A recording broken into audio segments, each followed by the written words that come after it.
What it do, everybody? It's your boy Johnny B. We on JonnyBeeTV. Y'all know we got a very special guest in the building, man. True hooper, man. Hoop all around the world, yes, straight out the city, man.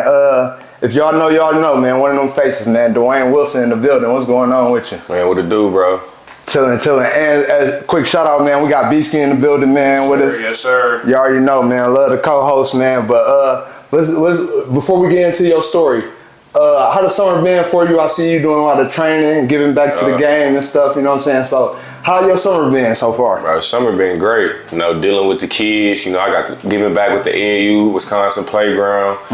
I got my son and my nephew, they 12 and 10. Then I got 3rd through 6th grade, like all the little kids. So, you know, I'm doing that pretty much every weekend. We going out of town, Indiana, Ohio, all these different places. And then, you know, I do the training on the side. Yeah. So I'm training, you know, younger boys, younger girls. So, you know, I got a real passion for that, you know, just giving back and giving the game that I got, you know what I'm saying, and giving it to them. Because when they get older, it's going to be, you know what I'm saying, it's a cycle. It keeps cycling down. So that's exactly the path I'm trying to build in the city. That's great to hear.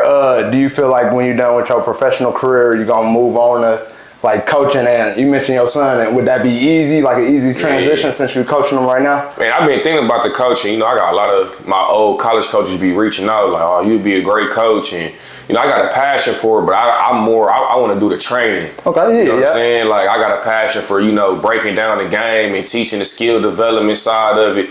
And, you know, I love the coaching stuff, but it's just like also with my son, if I go accept a job at a college, you know, I'm already gone 8-10 months out the year.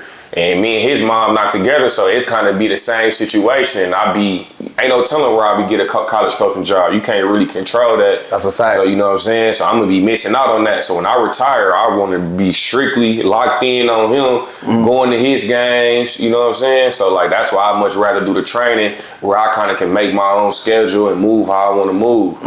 And it's funny, we just had Jimmy Sherburne on here. We brought up coaching a little bit, but he was just saying how stressful coaching is at the end of the day. For sure. And like other coaches, most coaches don't even recommend it sometimes. And it's like, bro, it's similar to hooping in the hours you gotta put in, because you gotta study film, you gotta study your players, and then you gotta study your opponents. You know what I'm saying? Yeah. And then you gotta give scouting reports. So it's much more than what people think it is. And then also it's like, can you handle the pressure in the moments?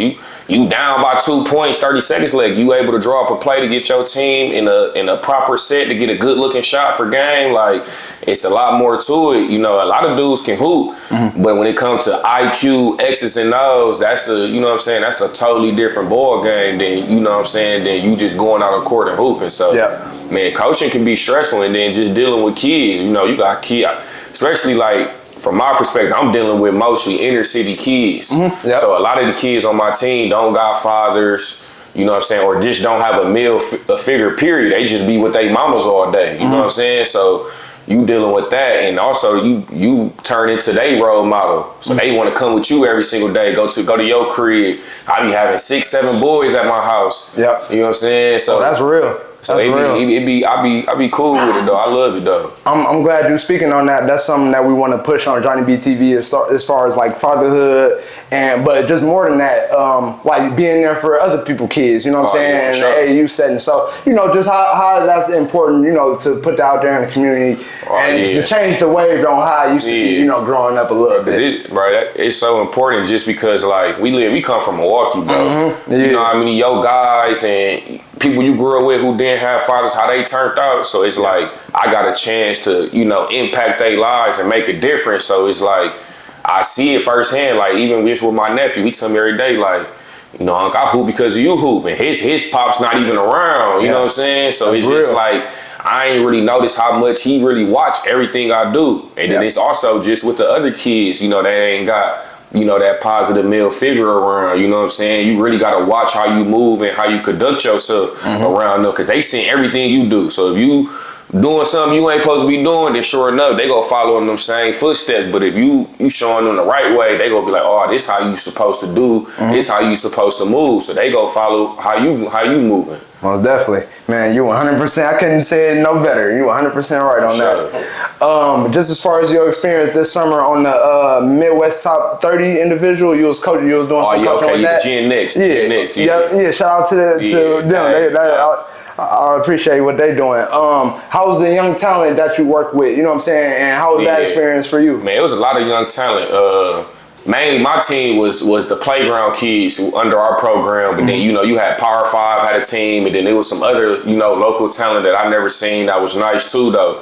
So it was good to get around the high school kids, and that's one thing. Like in these next few summers, that's what I want to start tapping into more with the high school kids, because I'm all elementary. You know what I'm saying? I want to get to the high school kids because I feel like they need me more than the younger kids, because like they got asked questions like, what about this school as far as going to college, or how I go about getting scholarship offers and going on college visits, you know what I'm saying? So I really be wanting to get around them so they can pick my brain and also, learn something from them. You know what I'm saying? That's but real. The talent there was nice. They had Davion Hanna, like the number one senior, Dad Brown, Fendi from Racine, he an up-and-comer junior, Shaw Davis up at Nicolay. So it was a bunch of kids there. Beast, Jamarion Bateman that's going to Iowa State. You know what I'm saying? So that was, and that's my little cousin. So that was crazy for me really to see him play like live, because I'd be gone.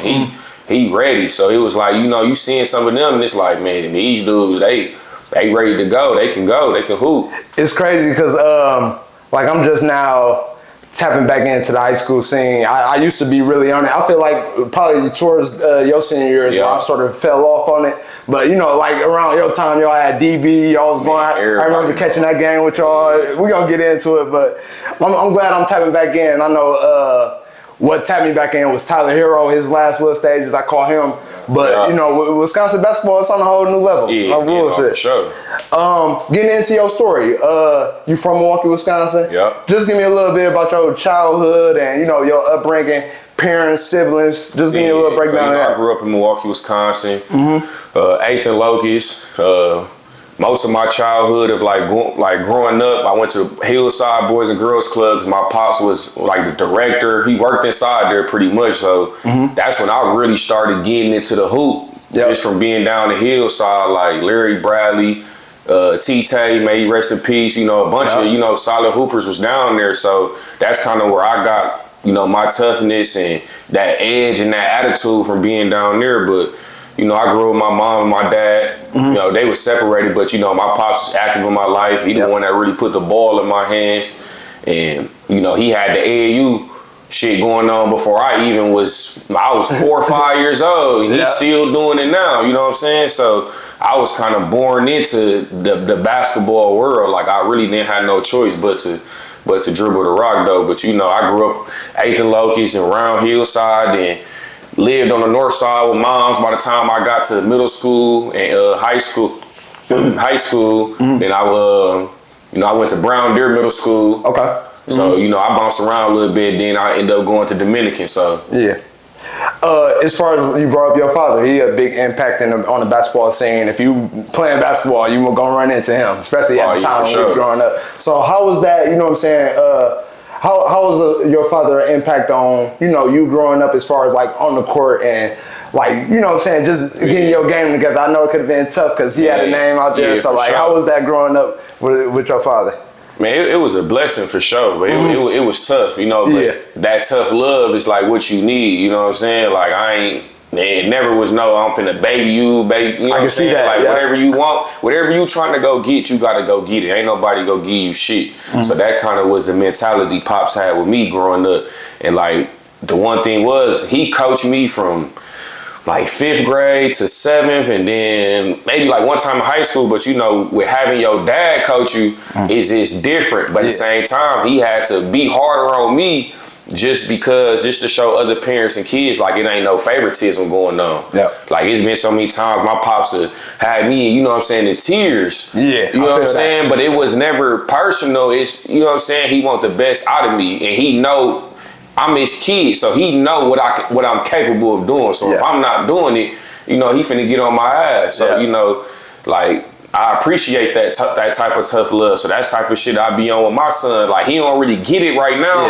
But as he get older, he go like, damn, you know what I'm saying? Because a lot of people don't got that. You know what I'm saying? Like they ain't got they dad or uncle or whoever it may be. You know what I'm saying? On their ass and making sure they doing what they supposed to be doing. So it was like a tough love type of relationship though, but you know, I'm grateful for my pops for having him around, you know what I'm saying? Because without him, it wouldn't be, you know what I'm saying, no basketball. He opened so many doors for me. And you know, and he also did the same for a lot of other kids, you know what I'm saying? Fact, so that's like, a fact. It's just been a repeated cycle. Do you feel like you had a target on your back, knowing who your dad was, and like, you know? Oh yeah, for sure. Like, yeah, and still to this day, like I be telling my son, I'm like, bro, you don't know that last name hold real weight. You know what I'm saying? Hey, like, but now I feel like it's even more turned up now because exactly. you really the face. Like I've been past looking at your pops by crazy. Yeah, so it's like every time I stepped on the court, that's why I had that chip on my shoulder because I knew, like, man, you know what I'm saying. A lot of people.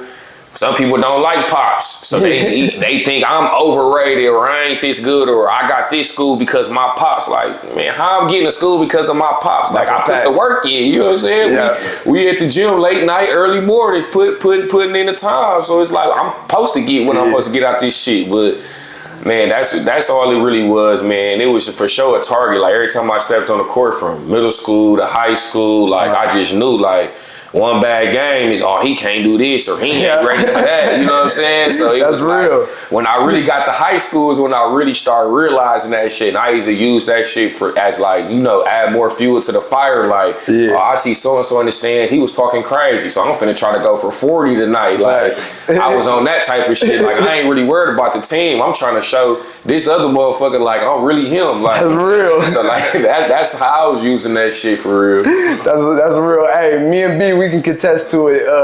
It wasn't because of just your pops, man. You showed it yourself, man. Oh yeah, absolutely. Most definitely. I've seen it. As far as the AU program, so was you always with Playground? Yeah. So no, when I first started, I was so his name was Dr. Hall. So he used to have like he had a bunch of teams. It was mainly like Team Wisconsin, but like sometimes we would be like Wisconsin Hornets and all type. But we basically just played in like Racine and Kenosha. So I was like 3rd grade. But he had me playing up like 5th and 6th. So this when I really started noticing, like, oh, I really can hoop. Like, cause before that, it was just PAL, NCSL. Then, you know, whatever little leagues they had at the Boys and Girls Club. Like that ain't nothing. That's local shit. You know what I'm saying? So I started stepping out. I'm like, I'm playing 2-3 years up. And I'm coming off the bench getting 12, 15 points in the game. So that next year, my pops was like, you know what I'm saying, we go do AAU team, you know what I'm saying, for you. So it was between DTA and then Wisconsin Playground. And then the Rebels was in the mix because my cousin, we like locked in, his name Deshaun, he played with the Rebels with B. Jonathan. They had Deontay Burden, Looney, Jarvis Garrett, like 3rd grade. So I used to be crazy, you know what I'm saying? So I used to be practicing with them. And then the next year, my pop started, you know, we ended up going Wisconsin Playground, but I was playing the year up. So, you know, my first year, I was 4th grade playing 5th. We won state, went to nationals, you know what I'm saying? We won losing in the state of Wisconsin. And then every year we just kept getting better and better. Like we really had the same core. Like we had JP Tokoto. Shout out JP. Nick Stokes is doing the DJ. Nick was cold back in the day. You know what I'm saying? Was Big Phil with y'all? Philip Nolan? Big Phil ain't get with us to 8th grade. Shout out Big Phil. That's our boy. Big Phil, dog. Cheese, But yeah, man, it started off Wisconsin Playground. We stayed Playground the whole from that time up, but we went from first it was Wisconsin Playground Warriors, and then Pops grabbed his own shit and went Nike, and we was Playground Elite. And then once the Nike shit died down, we jumped back with Wisconsin Playground, just put them both together because it was Wisconsin Playground Warriors and Wisconsin Playground Elite, but we was all under Dennis Klein. He just gave Richie Davis his own, which was pretty much up north suburban kids, and then he gave my pops his, which was like basically city kids and, you know, outlying cities and whatnot. But I'm glad you explained it because I ain't never know that. And I seen a lot of people don't know that because it's still a Playground Elite. But my pops basically just sold the rights to Money, who do the girls side. He do his own thing now, but Richie and my pops, they you know, they made amends and just like, why we, you know what I'm saying, going against each other, and we can just merge and put it together. So that's how it ended up coming about where now it's Wisconsin Playground Club. I always wondered that. And I didn't even know like what the true split was, if it was a split. Exactly. I just always wondered like. The split happened like, man, it had to happen like maybe like 07, because the first playground elite team, like 17s, was Jamil Wilson, Johnny Lacey, Jimmy was on it, Nate Zastro. They was our 17s for playground. Okay, I remember that. We was like 8th grade. So that was like the first Nike, we was like the first team for Wisconsin. Playground had it, but like the EYBL shit, Jamil was the first ones who really bought the Nike deal here. Yeah. Because they was like #1 in the country. I remember that, Yep. I remember he went to a tournament and ended up getting like #1 in the whole country, or he was in like the top 5 for a little after that tournament. It was going down back then, man. Cracking, bro. For real. And then we ain't even had that much social media hype for real. And that's what I always talk about, bro. No social media back then, but Facebook, you know what I'm saying? Anyone really know. Instagram ain't come out till like my junior, senior year of high school, but like, just imagine if we was living in that era with the whole social media, like, man, it'd be different, dog. Was in middle school, were you always like explosive? When you find your explosiveness? And really, like, I had to say, like, 8th grade, I had knee surgery. I had this shit called osteochondritis dissecans. It was something I was born with. Like, it wasn't no injury or nothing. It was just like my knees should be swelling up and just puffing up. And I'm like, bro, what's going on? Like, some mornings I can't walk. Like, I got to get it loose. And we finally went. So they just put like 3 dissolvable screws, and I was out for like 6 months. So, like, I really ain't get my explosiveness really till like going into high school for real. Okay. So like freshman year of high school, that's when I really started figuring out, okay, I got a little bit, I can jump a little bit. And then like that sophomore year, when I really like rehabbed and hit the weights, and it was like 15, like 16. And I was like, damn, you know what I'm saying? I really started seeing that shit like, oh yeah, it's dinner over with once I started dunking that stuff. Like it's over. No bullshit. And I'm glad you brought up, because I thought you got like a knee injury or something. I was going to ask you about that, you know what I'm saying? So you've been dealing with knee problems. Yeah, that was because it happened. It really started like, man, it had to like 7th grade. I was just playing through it. And then it was just, bro, I was like, if I ever had film like at 7th, 8th grade, like I always played with like a limp. It was just like we finally went to the doctor because I was playing football and it was hurting so bad. I'm like, man, I can't even play. Like, let's go to the doctor. And they like, yeah, you got, osteochondritis dissecans. You like, what the hell is that? So it just really was something with like the cartilage, some crazy shit. And it was like some shit you just born with. So they end up cleaning it up, did what they supposed to do. And then, that next year, that's when I stepped on the Dominican. I still was dealing with a little bit of knee injuries. Well, not even a real injury, but I was dealing with the same thing as far as like strengthening it, rehabbing it, you know what I'm saying, making sure I was getting 100% back right. So like, that's why I said my sophomore year is really, I started figuring it out, because even my freshman year, I still was, like some games, I was missing games freshman year. Like I missed like probably 4 or 5 games my freshman just because of knee soreness, you know what I'm saying, or it just wasn't feeling how I was supposed to be feeling. Man, true. I know that's tough, especially to go through that at a young age. You know what I'm saying? That was like my first time going through some real adversity with the game. You know what I'm saying? That's like, early. And most times when you younger, you get hurt, it ain't nothing but like a little scratch or a bruise. You know what I'm saying? Sprained ankle. Like I had a whole surgery. You know what I'm saying? I had to rehab. Like, and I had to set back. But then again, you got critics and doubters and naysayers like, oh, he 13, 14 having knee surgery. Like, oh, what's going on with him? Like, oh, he done. You know what I'm saying? They was writing me off then. So, coming into high school, that just gave me that extra motivation, another little chip on my shoulder. Yep. That's real. I sure was gonna ask you how you dealt with that. A lot of people ain't even know about that for real. That's real. Hey, I'm glad we got it here first, man. Because you came in as a freshman as like the #1 player in the state, right? Yeah. So when did you like get that ranking as far as in middle school? And was it through AAU more than like Brown Deer middle school? Yeah, so it really was AAU. So 6th grade, when Antonio Curl started in NY to LA, he started bringing all the little teams here for tournaments. You know what I'm saying? So this one, I was in 5th and everybody else was in 6th. Okay. So it was really me and JP. Like everybody thought I was in the other grade because I always played up. You know what I'm saying? So really when he started coming, like he started bringing all the writers here. Like the first ranking, I was on Hoop Scoop. Like that's the Hoop Scoop used to be the real shit. You know what I'm saying? Yeah. So I think my first ranking was like 6th grade. I was ranked like 16th in the country or something like that. Oh, okay, yeah, that's beastie. So then like 7th grade, I was ranked like 12th, and then 8th grade, I was hurt, so I dropped a little bit because I ain't play that whole little time at AAU. But man, my buzz in the city part started like maybe like 5th grade. How people knew who I was, especially like in inner city. I'm playing in all the Boys and Girls Club leagues. playing in PAL, NCSL, hoop it up, 3-on-3, you know what I'm saying? I'm playing and all that, so people knew who I was from around the way. Yeah. And like the state suck, I mean, we won state 5th, 6th, and 7th grade for playground. So we was always the top dogs, like the team to beat. Yeah. So like everybody want to smoke with playground coming up in middle school, so we always had that target on our back. And then when it really came out that I was like a whole year younger, because people used to be like, they used to be trying to say I was older. Yeah. They like, bro, he a whole year younger playing, you know what I'm saying? So that's when I really started really making the name for myself, though. And then it started like 6th, 7th grade, it started coming nationally. People knew who I was. And then like 8th grade, you know, I had a little buzz. Yeah. For sure. Even though I was hurt, I still had that buzz coming into freshman year. I was gonna say that too, yeah. No, for sure. Most definitely. Like I said, I seen you your 8th grade year, maybe 7th grade, but you know, just at West Suburban, shout out West Suburban and all the wives and stuff like that.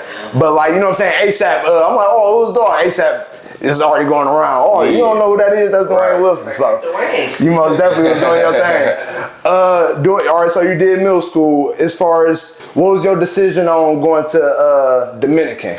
Man, the crazy thing is, I did not want to go to Dominican. Okay, yeah, all right. So my schools was Dominican, Brown Deer, Tulsa East, and King. Okay, yeah. So the reason the Tulsa East ain't work out because the legend Coach Haas, he had ended up retiring, I think, either 7th or 8th grade. And so I forgot who took over the job, but Pops really wasn't feeling the situation of that coach. He ain't really like how he coached or whatever, so Tulsa East was out the picture. And then Brown Deer, I'm like, shit, I've been going here since kindergarten, all my guys here. And then like my cousin and all them was finna transfer to go there. But then they tried to pull, I'm playing summer league with them. And I'm killing. They telling me like, yeah, we gonna put you on JV and put, it was another good kid in my grade. You know, his family was known in Brown Deer, Jake Shimmish. He ended up turning out to be a great football player, baseball, track, all that. Yeah. But they was like, we gonna put him on VAR.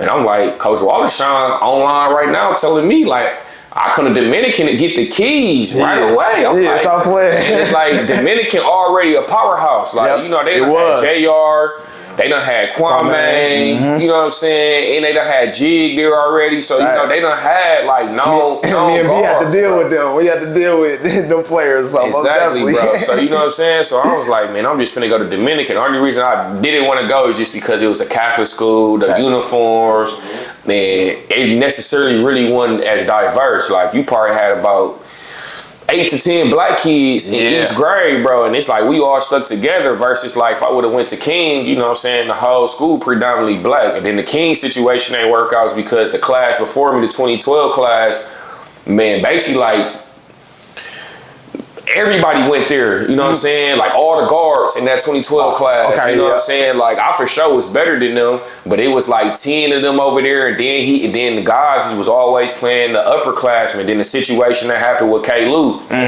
you know, I beat that shit like. So it was kind of like major. Yeah, that's what changed King all the way around. And I was like, I want to go somewhere where I get the keys right out the front door. Like, don't give it to me, but like, you know, it's a chance. Like Wallershawn Bates told me, like, I ain't gonna sit here and say you go start, but I'm gonna give you a fair opportunity to prove yourself that you can start as a freshman. He did exactly that.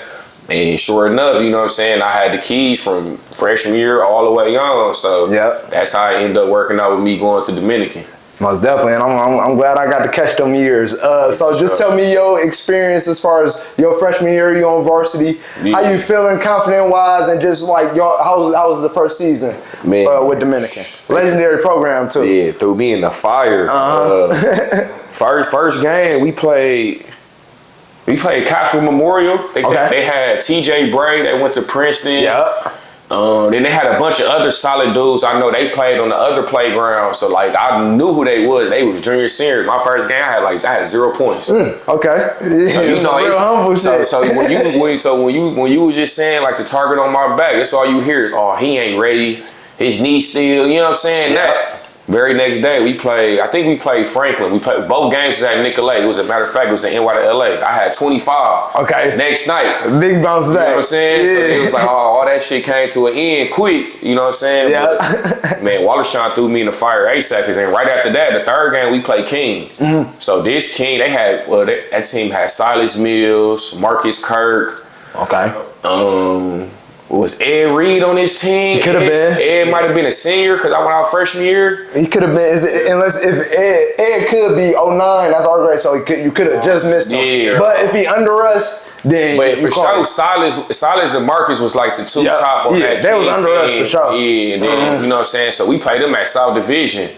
So I remember that was like my first time. I'm playing City. You know what I'm saying? They got the beat going at the games and shit. You know how the EPS beat? That motherfucker cracking. I'm like, damn, I should have went to King. Like, we in the locker room, they going crazy. You know, you seen like, you know, we got all the suburban kids. So it's just me, Iman, Breon, JT, Mikhail, and Fred, the only ones from the city. You know what I'm saying? So the rest of the dudes, they shaking in their boots. We see King, we like, man, we finna go out here and get on that with them. Like, I've been waiting on this game.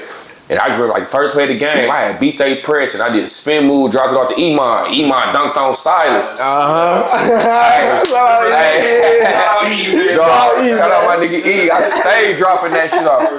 Once that play happened, I was comfortable. Like, and we ended up beating them. Yeah, I remember it was that. like, dog, in that game, bro, I remember because I think JT I don't know, JT got hurt, but I just remember I was like almost the only guard because Breon had got into a little situation with Mikhail, so they benched Breon, which is our other ball handler. So at this point, I'm the only ball handler, dog. So I'm freshman. You know, I king press. You know how they get down. You know, serious full court. And we ended up winning the game, and that's all the confidence I needed for like the rest of the year. So we ended up we lost to St. Cat's. Steve McWater. They played that 1-3-1 zone at Oak. We played them at Oak Creek. We ended up losing. They led their program too. And they didn't. They was just. I mean, it was either y'all two that was winning. Whoever won that game was gonna win state. That's a fact. You know what I'm saying? So they smacked us though. But I mean, Steve McWater was a senior. You know what I'm saying? He did what he was supposed to do. You ain't losing to no freshman. You know what I'm saying? Your senior year to go upstate. You know what I'm saying? So, you know, I really had to wait my time to eventually get up there. But, you know, freshman year was, you know what I'm saying, kind of was like, I kind of solidified myself. You know, I got my name was already out there, but, you know, I kind of backed the talk up a little bit. You know what I'm saying? I feel that. How was it, like you said, you brought up King and y'all got to face a couple more like city schools and stuff, but how was it for you like getting to go up against the city? Because like, you know, all the time you was playing and that's a whole different division at Dominican. So did that turn you up some when you had a chance to go up against the MPS schools? Like, back at that time, you know, it wasn't frowned upon, but like, if you from the city, everybody expected you to go to King, Riverside. That's a fact. Whatever kind of neighborhood you from, or basically, but like, we kind of changed the narrative of going, like, it was a bunch of other dudes that did. There's a lot of people that went to the suburbs. Corey was at Pius. Yeah, but people always, oh, y'all don't play nobody, y'all Division 4. So like, for us to be Division 4 and beat King Division 1 team, like, you know, that put a lot of respect on our name. And it was like, I'm a freshman leading the team against King. And at that time, King was like projected part. I don't even know if they went to state that year, but like preseason, they was predicted as a top dog, like per usual with Coach Gosh. You know what I'm saying? So like that really kind of gave me that supreme confidence at that time and that swag. And you know what I'm saying? That's when I really started getting the, you know, feeling myself and like, oh yeah, this is on and popping. But just the environment in there was crazy. You know what I'm saying? Like, I grew up in the inner city. So you seen everybody from your neighborhood come in, dudes you grew up with. So it was just so much love in there. Everybody geeked to see me do my thing. And then just to get my name out there in the city. Because it's like, even just on the female, the female level, you know, people like, who doing for Dominican? You know what I'm saying? Like, facts. Now I'm going, now when we ain't playing on Friday nights, I'm going to King games and the stands kicking it. You know how that shit go. You go to the other school games in there trying to. So now you don't gotta go to King. Yeah, I ain't gotta go to King. I just show up after school. We get out at 2:45. They get out at 3:30. We there already. That's real. That's facts. Oh, real. Hold on, let me get back to you, dog. That's funny as a bitch. So as far as after your freshman year, expectations is what you got moving forward as far as your expectations? You in the grind of AAU, you know what I'm saying, going playground. How serious is that right now? And like, you know what I'm saying, just moving forward, what's your mindset on improving? For this like moment after your freshman year, freshman year, after your freshman year, going to your sophomore year. That's when they really started doing the Nike EYBL stuff, started getting big. But then also, I got offered by Marquette that summer, freshman year. So it was like Marquette, Indiana State. It was like 2-3 other little high major, mid major schools. You know what I'm saying? So like now, Indiana Cream coming to Dominican games. I got Buzz Williams coming. You know what I'm saying? I got real like college coaches pulling up to the game. So it's like coming to that sophomore year, they was like, you know what I'm saying? I for sure gotta show. I can't be on the same level I was on freshman year, but then that's when we go back to where we were saying the athleticism part came. Okay. Like sophomore year, I'm getting about 4-5 dunks a game. Like motherfuckers coming to the games just to see. They want to see the signature left hand dunk. Like everybody know I get a break. They already know it's coming. So it was like that sophomore year was just like a really like kind of like the coming out party. And that's when I really just at that point I just knew like nobody in the state, regardless of the class. Okay. And it was plenty great hoopers for sure, but in my opinion, I felt like no other guards was fucking with me. Like I'm playing, and I was sophomore year, I'm playing 17s on the EYBL circuit. So I'm going against, you know, I mean, Marcus Page was a top dude, Yogi Ferrell, 2020, Shabazz Muhammad, all them dudes. I'm going to see them on the circuit. Guards, you know what I'm saying? So then when I come back to playing this shit, this shit light compared to where I'm going, you know what I'm saying? And I'm getting my shit off on the circuit. Like I'm ESPN, Paul Biancardi write-ups, you know what I'm saying? I'm going to the Deron Williams Skills Academy, then all the little Nike camps and all Nike Skills 100 in St. Louis my freshman year. I went down there. That was my first time I seen like Zach LaVine, you know what I'm saying? Basically, whoever you see in the league, that was class of 2013, was at that camp. You know what I'm saying? So I really made a name for myself at that camp. Was one of the top guards, had some write-ups. So like everything just kept going up, bro. The confidence level coming from those camps and stuff, going back into school, because I know like your junior, senior year, that's when y'all really turned up back to back state. So like, you know what I'm saying, coming from those camps and stuff, how is your confidence coming back to the state and ruling over high school? Confidence like through the roof. Like I come straight from Nike camp and go play in the MSOE Summer League and go get 50. Like, bro, like I just went to camp and I see, you know what I'm saying, the top dogs going at them, and I'm finna come back and play MSOE. We playing Wisconsin Lutheran or whoever we playing. I'm like, man, I'm trying to work on everything I just was doing out there or what I seen the next person doing, and I'm finna implement this shit now. So this shit was kind of like the summer. When I come back to summer, this shit was kind of like practice, you know, I'm practicing this shit. But it was just like that confidence started to come, and I started having that swag, and like I was Maine as you do at 10-11, he's like, bro, you got that cocky humble swag, like you know what I'm saying? Like you cocky but you humble, but you gonna let motherfuckers know who you is. And that's the type of swagger I had on the court. Like I just knew every game, you know what I'm saying? I knew I had a target on my back, but it was never no pressure. Because at the end of the day, like they got to deal with me. I ain't got to deal with them. You know what I'm saying? That's a fact. That's kind of going to them camps and getting that national exposure. Like that's the type of, you know what I'm saying, the shit it brought. But then it brought like the hype. Like, you know what I'm saying? We got games that sold out, all types of shit. Motherfuckers coming just to see us playing at first. At Dominican, like, I mean, I was going to them games when nobody really coming to them games at first. No, that's real. So then, like, you know, the hype, the names start getting bigger. You got head coaches flying in to come, like, motherfucker, like Tom Crean coming to Dominican, like. That's it. Even in the city, as far as that, and like, I don't think kids know how much of social media is an impact. Like, for real, you bringing Marquette in, that's a big thing in the city. Like, ain't nobody else getting recruited by big names like that in the city. Like, to go to a high major, or like, you know what I'm saying, that level, Division I, you either got to be 1 or 2 in the state. More than likely in Wisconsin, if you second in the state, you going to mid-major. No bullshit. So, and you could have deserved a higher level, but we wasn't getting that kind of play. So it was major to have schools like Marquette for sure. stuff break through.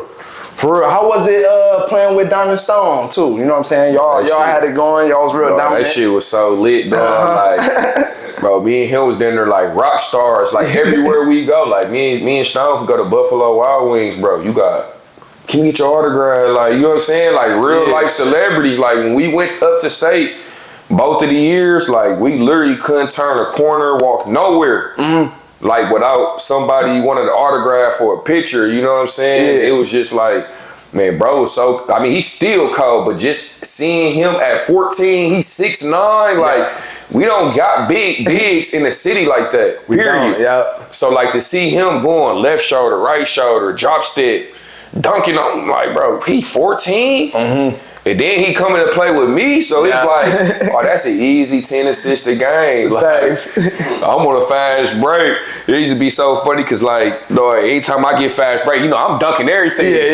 He a blocking shot. He dead full sprint. Throw that shit off the glass. Throw that shit off the glass. I'm like, I'm finna dunk this motherfucker. But like, it was just so fun playing with Stone, bro. It's just playing with somebody who like on the same level as you, like nationally, like he had bigger hype than me. He was the number one player. He was the number one freshman his freshman year. I remember that. So like, I was a junior, so at that time, my junior year was really kind of, I wouldn't even say my prime, but like, I'm top 40 in the country. Everybody know who I am. So you got me, then you got the number one player coming as a freshman. So you know, I'm already I'm getting recruited, Calipari, all them. He really bringing them in. You know what I'm saying? He bringing Coach K, Coach Kyle. Me and him was in competition at school. Like, who gonna call today? Who gonna send us letters today? Who gonna get the most letters? Like, that's the type of little competition we used to be on. But that's real. That was like a real, like, Kobe and Shaq. Like, that was really my little bro, like, off the court. You know what I'm saying? I'm driving at the time, so I'm picking them up to school, dropping them off. We go on the AP to lift and do our little workouts together. So, like, you know, we had a real, like, brotherhood those 2 years. And even still to this day, like, I talk to bro all the time, you know what I'm saying? And he got kids. So, you know, it's just you know what I'm saying? It's just the growth of seeing, like, I know you since you was 14. And now we 27, I'm finna be 30, you know what I'm saying? And just like that too, bro. For just real. like that. Bro, it was great to play with Stone though. Like he the coldest big that I ever played with. Like, and I done played and seen a lot of bigs, and he for sure, like I done seen him go to camps. We go to camps together, LeBron camp. And it's me, Julius Randle, Zach LaVine, Diamond. And that was like the main dudes on the team. And the other team is Andrew Wiggins, Ivan Rabb. He was like number 2 player after Diamond. And they had a few other little NBA players in their team. Dog, it turned into a whole one-on-one match. Diamond Stone versus Ivan Rabb. You go on YouTube, type in Diamond Stone versus Ivan Rabb at LeBron James camp. We had LeBron camp, bro. It turned into a whole one-on-one. Like, you know, in New York, they get to coming down, spraying big man, they posting up. Give it to him in the post. Diamond bust his ass. Like, it turned into that. Like, they going at it, but bro, they both 15. Julius Randle and Andrew Wiggins supposed to be, them was the number 1, number 2 players. They supposed to be the face of the camp. They stole the show. So that right there, I'm like, man, Stone, he lead. Like, you know what I'm saying? Like, that shit was impressive to see, like, to see that shit. He had camp with all 7. Them was the only 2 kids that was underclassmen. Everybody else was 16, 17, probably 18. They 15. So crazy. As y'all together, how many games did y'all even lose together? Like 1 or 2 all together? Like 3. 3 games all together? 3. In y'all 2 years playing together? That shit was like 3. We lost to Germantown twice. Okay. And Germantown, they was real good. Yeah, we lost Germantown, and then we lost to Little Shoot. It was this team in Green Bay. They had a pretty solid team. I can't remember what they had. They had like 3. They had 2 dudes going to Green Bay, and they had like 1 other solid dude. But you know how Dominican is. Once you get outside of, like, I mean, once Iman graduated and Jamal and Breon, like, it wasn't really too much talent there. But, you know what I'm saying, we had to take what we had at the Catholic school, you know what I'm saying, and work with it. That's a fact. So that's where it really was just me and Diamond. Then we had Taiwan. They was all younger, though. They was all freshmen and sophomores. So I really was like, we had other seniors, but as far as seniors that's playing the key role, I was really the only one. So we really didn't have too many upperclassmen like that on that team. But we lost like 3 games. I think one year we went like 29-1. Then the other year was 27-3 or something like that. It was something like that around there. Since we on your senior year, you low-key got a super underrated hard Midwest Ballers mixtape your senior year. You know what I'm saying? You ever get a chance to check that out? Nah, it'd be crazy because my son and my nephews and the kids on the team be watching it. Like, I catch them, he'd be, you know, man, look at this video of my pops. So I go in there, sit and watch it with him and shit. Like, it's crazy. It just be crazy to look back at it, bro. And it's just like, I didn't look at it like, bro, if I didn't would have had that shit when I was like, you know how many dunk-ons I done had on people? If I would have social media was around back then, like, it would have been a total, like, my just Instagram following and just people knowing that'd be on a whole nother aspect. But bro, that Midwest, but shout out to JB though, like man, he was one of the real ones that really kind of helped put me on, because even with Playground, you know, he traveled with us in the summer. So like he come in my last year AAU, my junior year of 17s, he came to Peace Jam, he came to Boo Williams, basically all the Nike events, he coming. So he got all my shit against Tyus Jones, Kendrick Nunn, Jabari Parker, like we got highlights of all them games. Like the game I went off for 40 against he played with the Warriors, Bell. They used to be dunking shit. Jordan Bell? Yeah, Jordan Bell. Okay. I had 40 on them. And Boo Williams, like, he got that shit the whole game. Like, he got legendary, you know what I'm saying, shit, like, footage. Like, he wasn't missing shit, like, my last, like, 2-3 years. Hey, for the people on JonnyBeeTV, man, if you ever get a chance, y'all gotta go check out Duane Wilson, his mixtape. That shit is super hard. And, you know, they be ranking people mixtapes, you know what I'm saying? Shout out Trey Jefferson. He got one of the hardest ones in the city. He got the coldest in the world. Yeah, in the world. Fact. Ball is life. Ball is life. He probably got the hardest ball is life. No bullshit. So, but yeah, man. Hey, check that out when y'all get the chance. Your senior year, like you said, Marquette offered you your sophomore year. Yeah. So did that give them an edge on? You know what I'm saying? You committed to them. It for sure gave them. It was crazy. They offered me and Deontay Burton the same day. Oh, that's wild. Okay. So like, me and him, we grew up together, but as it got to high school, we played for 2 seconds. They was Playground at first, and they ended up going to TP Elite. Okay. So by the time I actually played my grade, me and Deontay didn't even play with each other. So when they offered him and they offered me, I called him. I'm like, what you trying to do? Yeah. He said, hell no, I ain't going to no in-state school. He said, I was like, shit, I was thinking the same thing. Like, I ain't thinking about going in-state. So I think with his situation, I think his mom started dealing with, you know, her breast cancer. You know, she ended up passing. May she rest in peace. But rest in peace. He committed first to Marquette. Okay. And then I seen Deontay do it. And then I seen, you know, they had my cousin Jamil Wilson was at Marquette. They had Van Blue, like the team that they had and how they was moving with DJ Jay Crowder. I'm like, shit, I didn't want to go there. Yeah. But Memphis was my dream school with Coach Kyle. But then Pashner ended up taking over at Memphis. So Memphis offered me my sophomore year. So I was dealing with Marquette, Memphis, Mizzou, Iowa, and Arizona. That was my top 5. And then what it really came down with Marquette was just like Buzz just kind of set itself apart. Like other conversations with coaches just strictly basketball. We get you to the league.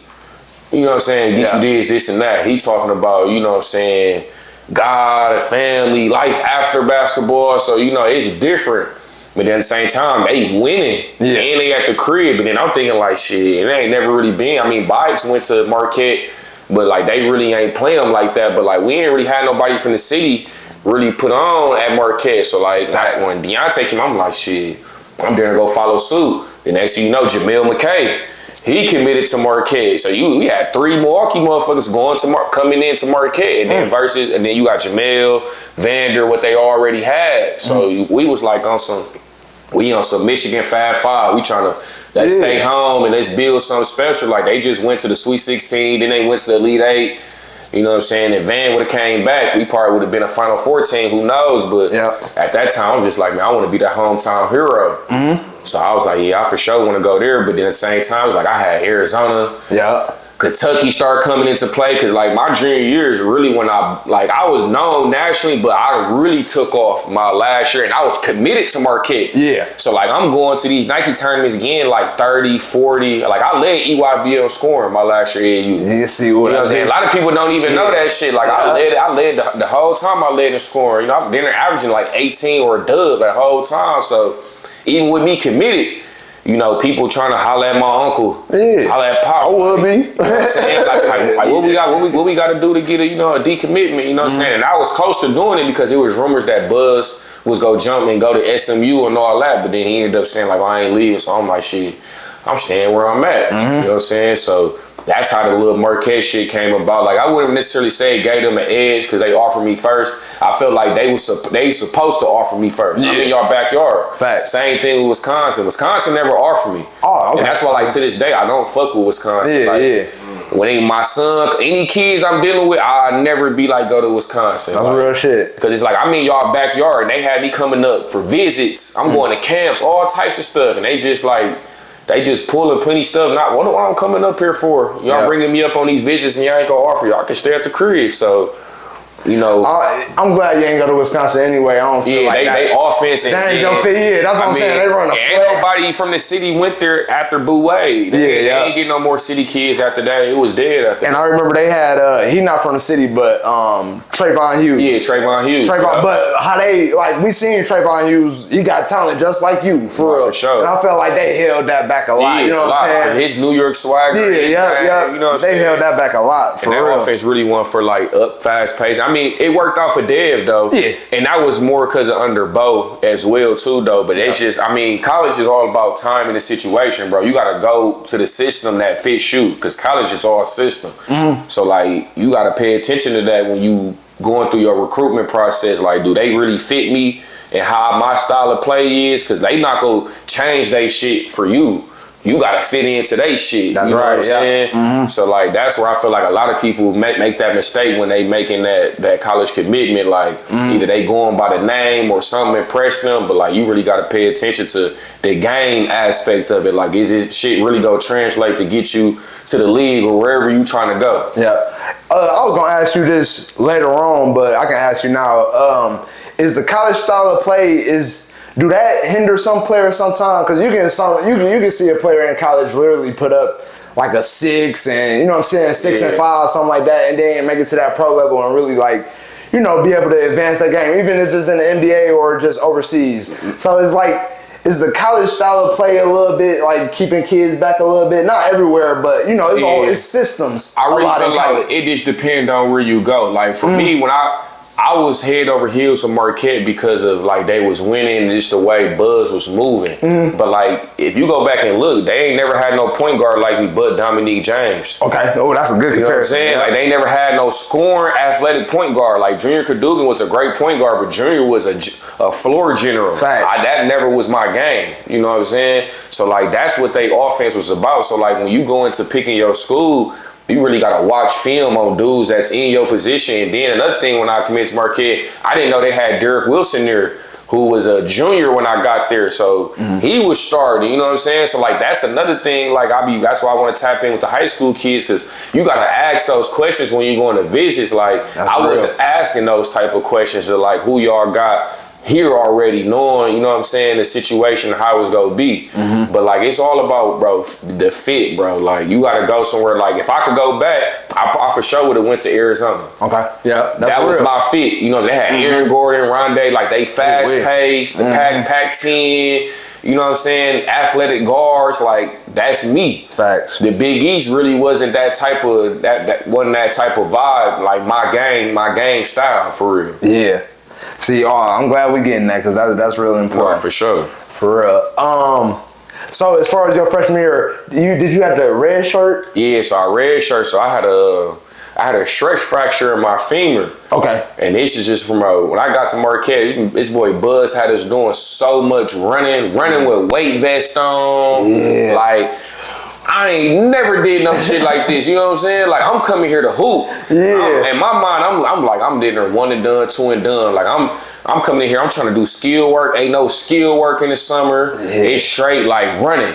All the drills we doing is how fast you can do the drill. I'm like, this not translating. You know what I'm saying? It's mental toughness, but it's like, bro, I came here trying to be on some skill development, get my game together to get to the next level. Like, and Buzz was more of a coach. He want players to stay 4 years. Yeah. And you got to wait your turn to start. But you go back and look, Vander was like the first freshman or something that ever started in the game. And even his freshman year, he didn't even play like often. Like, it was hit or miss.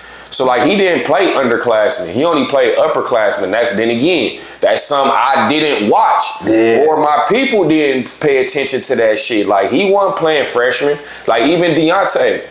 Yeah. Bro, Deontay had some crazy games our freshman year. Like Deontay played like 10 minutes and averaged like 8 points a game. See, imagine if you would have gave Deontay as a freshman 20 minutes. He did there 1 and done. Yeah. Like it's just like little stuff like that. And like sure enough, I mean, we had Jamel Wilson, Devontae Gardner, which was down there, Big East player. Like you had real dogs in front of you, but at the same time, you got a youngin that's ready. He was ready. You know what I'm saying? But he trying to keep him on a leash, and then when his junior year, now you let him off. Yeah. Which is, it's cool. That's how you win national championships. But like, I feel like we all came in there really on some like, man, we trying to get in here and get out of here, like get to the league, because that's when that one and done shit really started really popping. Like my class, Julius Randle, Jabari Parker, Andrew Wiggins, like they all was, you know what I'm saying, the Harrison twins, like everybody was one and done and like go to school for a year or two and get up out of there. So that was kind of our mindset, but then that's why you got to pay attention to that when you're going on these visits. Like,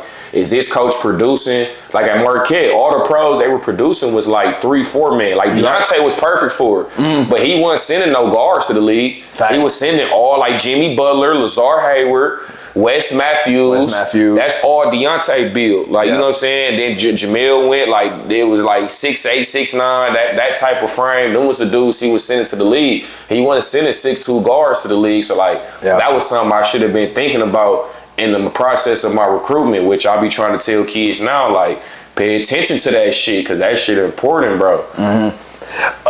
With you bringing up Deontay, and not trying to, like, speak on it too much, but you see Paul George made the comment that he was a Zion Williams before Zion. Do you feel like he getting these situations even in the NBA where he getting overlooked? Because that's what, just from the outside looking in, I done seen Deontay. I seen him live. Yeah, he one of the best players I ever seen personally. Since we was like in 6th grade, bro, I've been seeing him kill NBA All-Stars, and you know what I'm saying? We go to open gym, he killing them. And then again, it's just opportunity. And when you get to the league, it's politics, bro. Okay. It's a whole new type of shit. You know what I'm saying? Like, Deontay can play one game for the Thunder, had 20, and then they'll bring in who they drafted.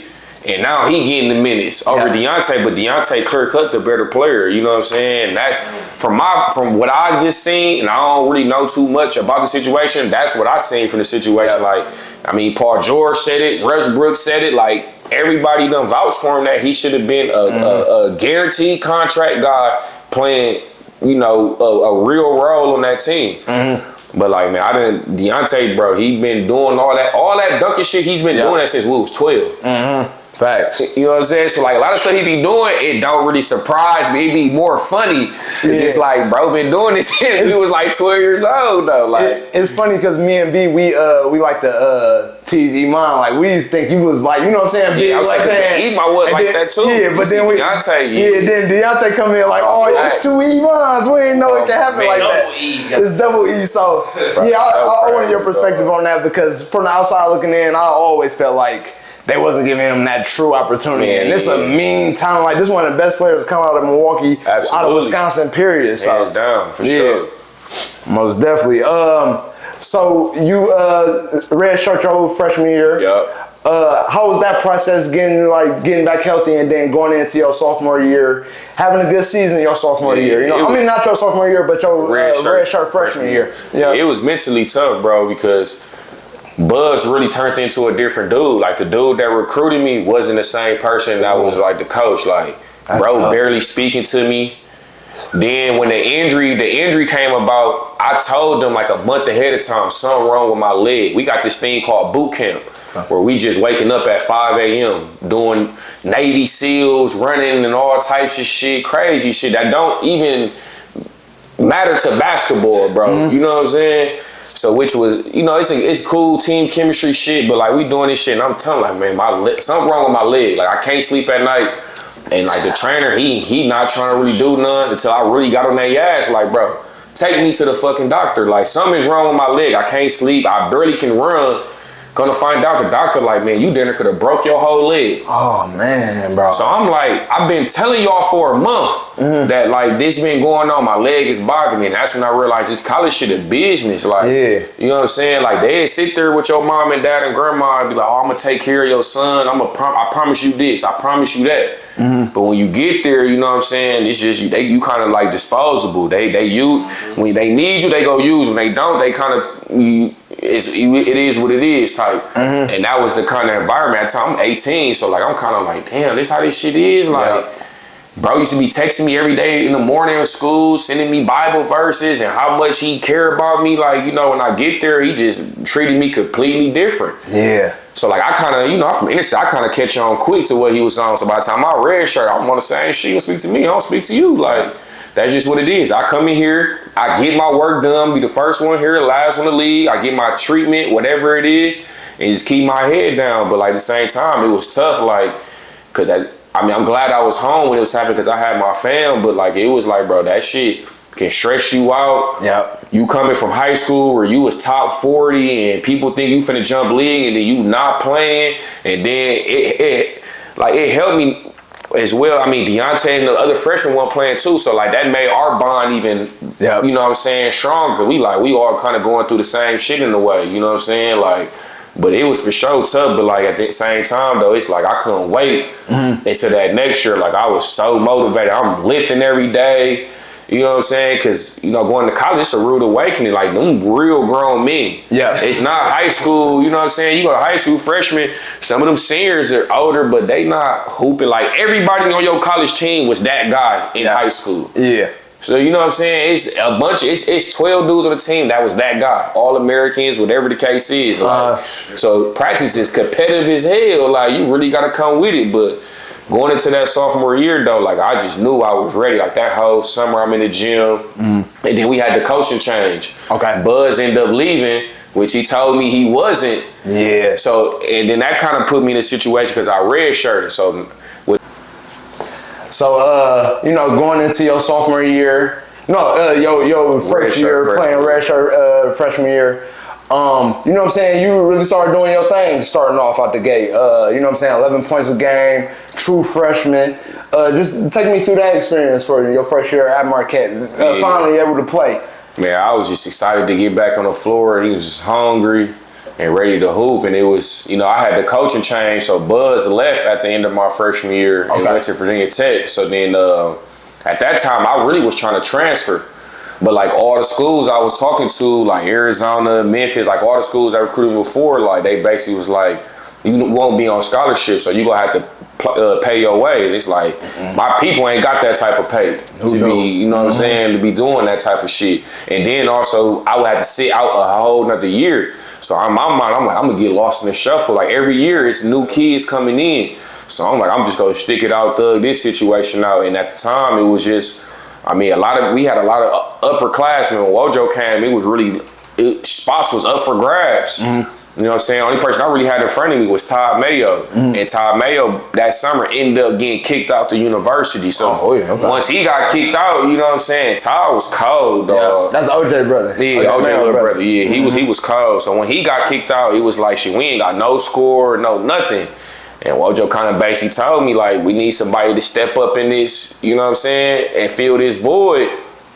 And like, what's crazy is it started off kind of slow. Like, it took me like, I don't know, maybe like 2 games to really go crazy. And then we went to Orlando and we played Georgia Tech, Michigan State, and Tennessee. And really was the Michigan State game was like my coming out party. We played them on ESPN. They had Denzel Valentine, Brandon Dawson, I think his name was Brandon Trice, or Trice was the point guard. Light skin was nice. I had like 16 on them. Next game we played Tennessee. They got what's his name? That's not Jason Richardson. He played with the Heat. He went to Tennessee. I can't think of his name. He was a guard. He was a guard. I'm sure trying his last name Richardson though. Okay. Josh Richardson. He was like a first round pick. Oh yeah. They had Kevin Punter, like one of the top EuroLeague dudes. Like they was loaded. I had 30 on them in the third place game in ESPN. So like that really was like, you know what I'm saying, my coming out party. Like, this same shit. This is shit we seen him doing in high school. Yeah. So like, you know, that whole freshman year though was super exciting. It was, you know, your freshman year ain't go all be just smooth. Like you go kill, like you go through your freshman slump, which I went through, you know what I'm saying? Like we played against Wisconsin and they had Sam Decker, Frank Kaminsky. I think that might have been that Final Four team. Damn, I was gonna say that's the best team they had in a while type shit. Facts. So we got to go against them, and then, you know, just the Big East, like, man, I had like 4 30-point games, like I had broke like D-Wade records. It was all types of little shit that I was breaking with Dominique James It was like, man, that freshman year, I'm thinking league at this point. Like, we wasn't winning. Yeah. But, like, we still, man, we only losing by 4 points, 6 points. Like, if we had, like, that was, if, like, we had Deontay healthy and, like, you know, about 2 more bodies. Like, we only had, like, 8 dudes that year. So, we had, like, 2 more dudes. We for sure would have been, like, you know, a middle-of-the-pack team in the Big East. But, like, you know, for me just to be getting my shit off in the Big East, which still was a, you know, predominantly tough conference, and then in non-conference, I'm getting my shit off. So it was like that red shirt freshman year. I was all Big East rookie team. Me, Isaiah Whitehead, Desi Rodriguez, and the other kid from Seton Hall, and I was like second in voting for freshman of the year. Whitehead won it. But it was kind of some political shit going on because they already had him All-American, and he barely played that year. Why? He went to Providence? Seton Hall. Seton Hall, okay. Yeah, he went to Seton Hall. So, you know, he was one and done. But okay. Yeah, I believe so too. He was Big East freshman of the year, but that year, that was really like, we had Chris Dunn in our conference. Chris Dunn was like a lotto pick. Yeah. I'm going at him having 20-point games. So, you know what I'm saying? So, like, I knew, like, if I can do this shit at this level, I for sure can do it at the next level. Yeah, that's what was at Providence, Chris Dunn. Chris Dunn, yeah. And he really established his name. No bullshit. So, so are you thinking, like, you know what I'm saying, going to the league after your freshman year? Is there any opportunity? Is you getting any, like, we for sure had conversation. Like, I had a few agents reached out, especially after that Tennessee game. It was like, you know, we see you, you know what I'm saying? So it was a few like NBA scouts reaching out, but the whole thing was everybody wanted to see me play point. Okay. I was just off the ball. Like, we played 3 guards. It was me, Derek Wilson, and Matt Carlino. And I really was just out there to score. Yeah. Like, Derek Wilson played the 1, and me and Matt Carlino played the 2 and the 3. We just was out there just getting shots up. You know what I'm saying? So coming into that red shirt sophomore year, it was that whole summer. Like, we getting ready for the little foreign tour, go to Italy. And, you know, and we had Henry Ellison coming in, who was a top 5 pick, potential lottery pick. So, you know, we had a lot of hype coming around Marquette then. So, you know, I thought about testing the waters, but then they didn't have it where, like, you can go do the draft, the pre-draft workouts and all that and come back to school. Can't come back to school. That's See, back then it was like, shit, once you do it, you lost all your eligibility. So it was like, you know what I'm saying, I got my shit off, but it was like, they want to see me play point, so I'm going to just go come back. Yeah. And that was a conversation me and Wojo had, like, yeah, I'm going to play you at point. We go, you know what I'm saying, that's all we working on all summer, which we did. So, you know, I go to the little Italy tour. We out there for like 2 weeks. I'm averaging 20 and 10 the whole time we out there. You know, I'm thinking like, man, it's the year. Like, I'm for sure down there jumping because I know Henry bringing in all the NBA scouts. Like, every practice, we got like 5 NBA scouts at practice. You know what I'm saying? Every game, like, it was one of the games, we had like 32 NBA scouts. When we played Providence. Yeah. Chris Dunn, we had 32 NBA scouts at that motherfucker. That's basic. But, you know, then this come where I was talking about where college coaches get to making promises. This Wojo first year having his true recruiting class. He didn't recruit me. I just was handed over from Buzz. You know what I'm saying? So he had his players coming in. So he telling me I'm gonna play point. So after the first expedition game, he called me in the office and he sat me down. Was like, yeah, we gonna make some changes to the starting 5. Like, I need you to score the ball. And we go bring one of the freshmen, let him play point and bring you off the ball so then we could bring one of the other upperclassmen off the bench to bring a spark. So in my mind, I'm like, okay, cool. But at the same time, like, bro, NBA scouts said they want to see me play point. And at the same time, he like, well, you still can play point. You still can get you 4 or 5 assists a game. But it's like, I'm not in ball screens. Like, a lot of the shit they want to see me in, they not seeing me in that. So then it got to the point where he pushing for the assistants pushing for the freshmen to play a lot of minutes, and then we go to NYC to play Ben Simmons, LSU.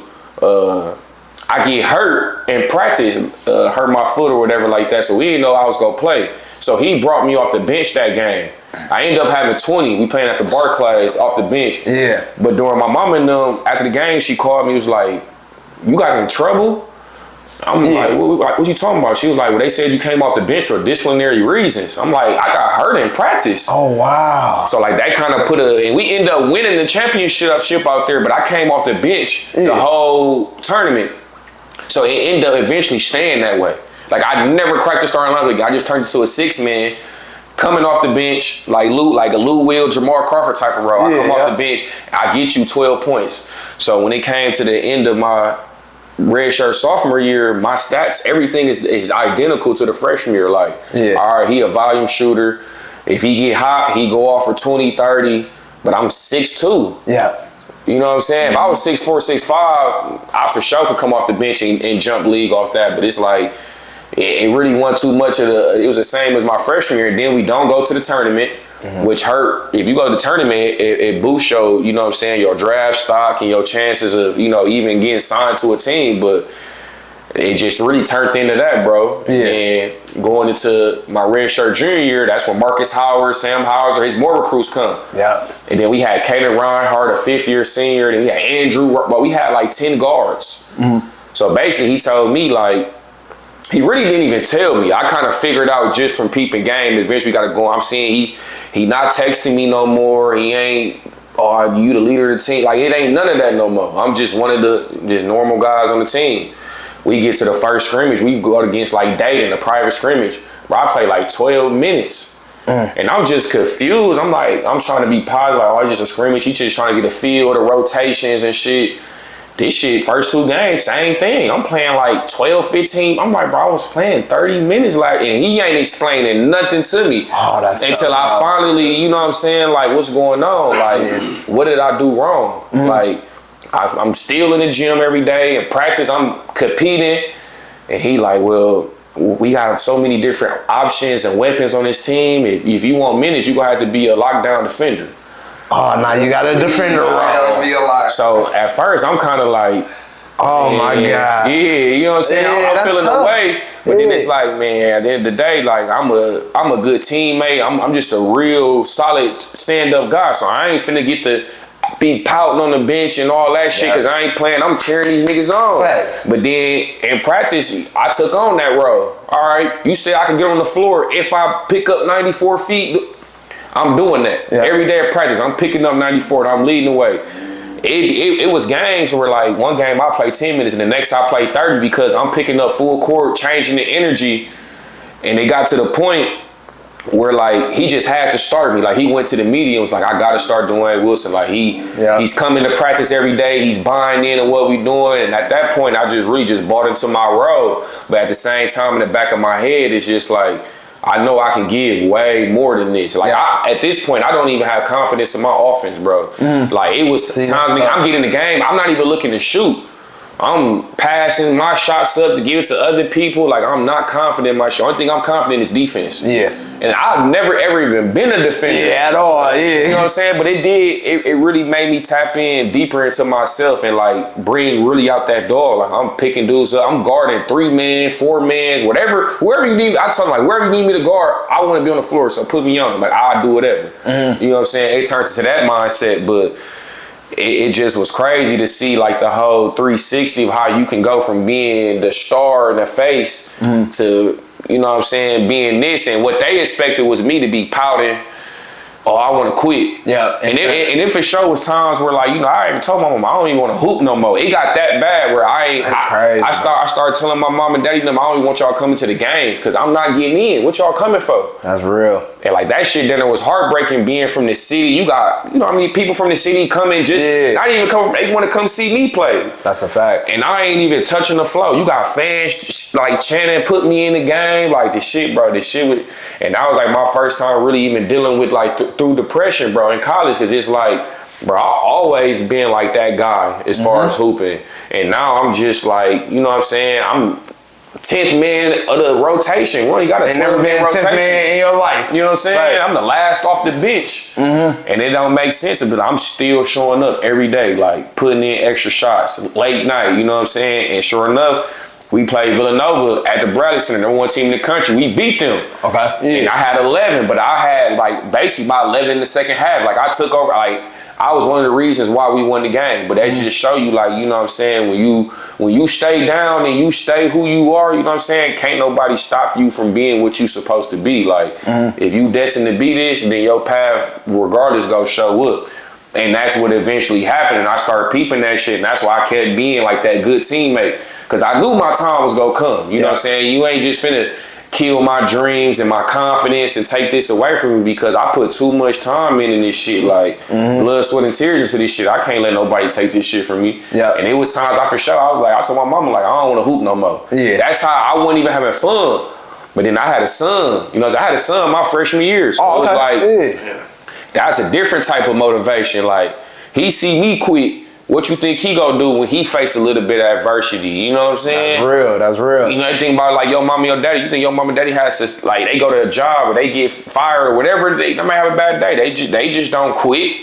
You gotta keep fighting. And you know, we come from Milwaukee. You know what I'm saying? Like that ain't in our DNA. That ain't how we get down. So like, you know, that was another stage of my life. I had to go through adversity, bro. But it was different. It wasn't no injury. It wasn't nothing. It was just a coach who, you know what I'm saying, he wanted to, and I don't knock him. Like, you didn't recruit me. So, to be honest, you really don't owe me no loyalty. You know what I'm saying? But the talent there, though. The talent there, for sure. Yeah. And then, you know, sure enough, just, you know, that last year we go to the tournament, and it's kind of the same thing. Like, I'm the energy. I'm dinner Draymond. Yeah. Oh, my God. That's crazy. Niggas put me in the game to talk shit. Yeah. I'm a tough guy. You know what I'm saying? I'm picking up full court. It be some games I go off. But then at the back of my head, I know I got that red shirt, you know, that extra year. So I'm like, I'm getting up out of here. Like, as soon as I grab to get my degree, like what I came here to do, and then I'm going to get up out of here and go somewhere and show y'all what I really can do. And that's exactly what I did. Facts. I feel like you literally had to come into the time where you missed it from like a year or two from where like Steph Curry went ham, because like with the NBA and you saying like scouts, they want to see more of a point guard out of you. Yeah. Ain't nothing but combo guards now. Like you fit that perfect now in the league. So like, did you literally like just miss that by a year to where they want you to be like a pure point guard, a Chris Paul type? Yeah, because it's no more of that no more. Because it wasn't even necessarily like pure point guard, because I was more in the John Wall, D Rose era. So like they wanted explosive guards, 6'2", 6'3", but you had to be playing the point. And I'm playing the 2 and the 3. Okay. Like, I'm not even bringing the ball up. Yeah. I'm just coming off handoffs and floppy screens and all that shit. Like, I'm not running the offense. I'm not coming off ball screens, none of that. So that's what I wanted to do, because I'm like, bro, I'm athletic, I'm fast, I'm shifty. Like, this how I played in high school. And I always been a combo. Like, I always been able to play with another point guard. Yeah. But it was like, at that time, Derek really wasn't a scoring guard. He was a defender. He was super strong, so it was understandable of why they needed me to fill that role. Yeah. But when it was my time, I felt like that's what it should have turned into, especially when you got Henry Ellison, Luke Fisher, then we got Jawan Johnson and Sandy Cohen. Like, that should have been a starting five. Like, you got 2 athletes on the wing, and you got 2 footers that can shoot, dribble. You know what I'm saying? And you got me. Like, that's the perfect lineup that you want. Like, I feel like he didn't know how to use the talent he had. Because, like, even with Big Henry at Marquette, he went one and done, but he didn't really have a year that he should have. They didn't use him the right way. You know what I'm saying? So, like, but then again, you know, at the same time, it's hard going from being an assistant coach all them years to being the head coach. Yep. You know what I'm saying? He comes from a big program, right? And it's a major difference. But just to go back to your question, I wouldn't necessarily say like I missed that wave. I feel like that wave was coming in with scoring guards. Exactly. But it was just I wasn't playing the point. Like I literally was a 2. Like I literally was Lou Williams and Jamal. We're really Lou Williams because Jamal Crawford 6'5", but Lou 6'2", coming off the bench, and he not playing point at all. He's playing on the guard. He playing on the wing basically. And that's exactly how I was in college. And in college, you weren't really, I mean, you had some of them, but they was like on top winning teams. Yeah. And we weren't even winning like that at Marquette.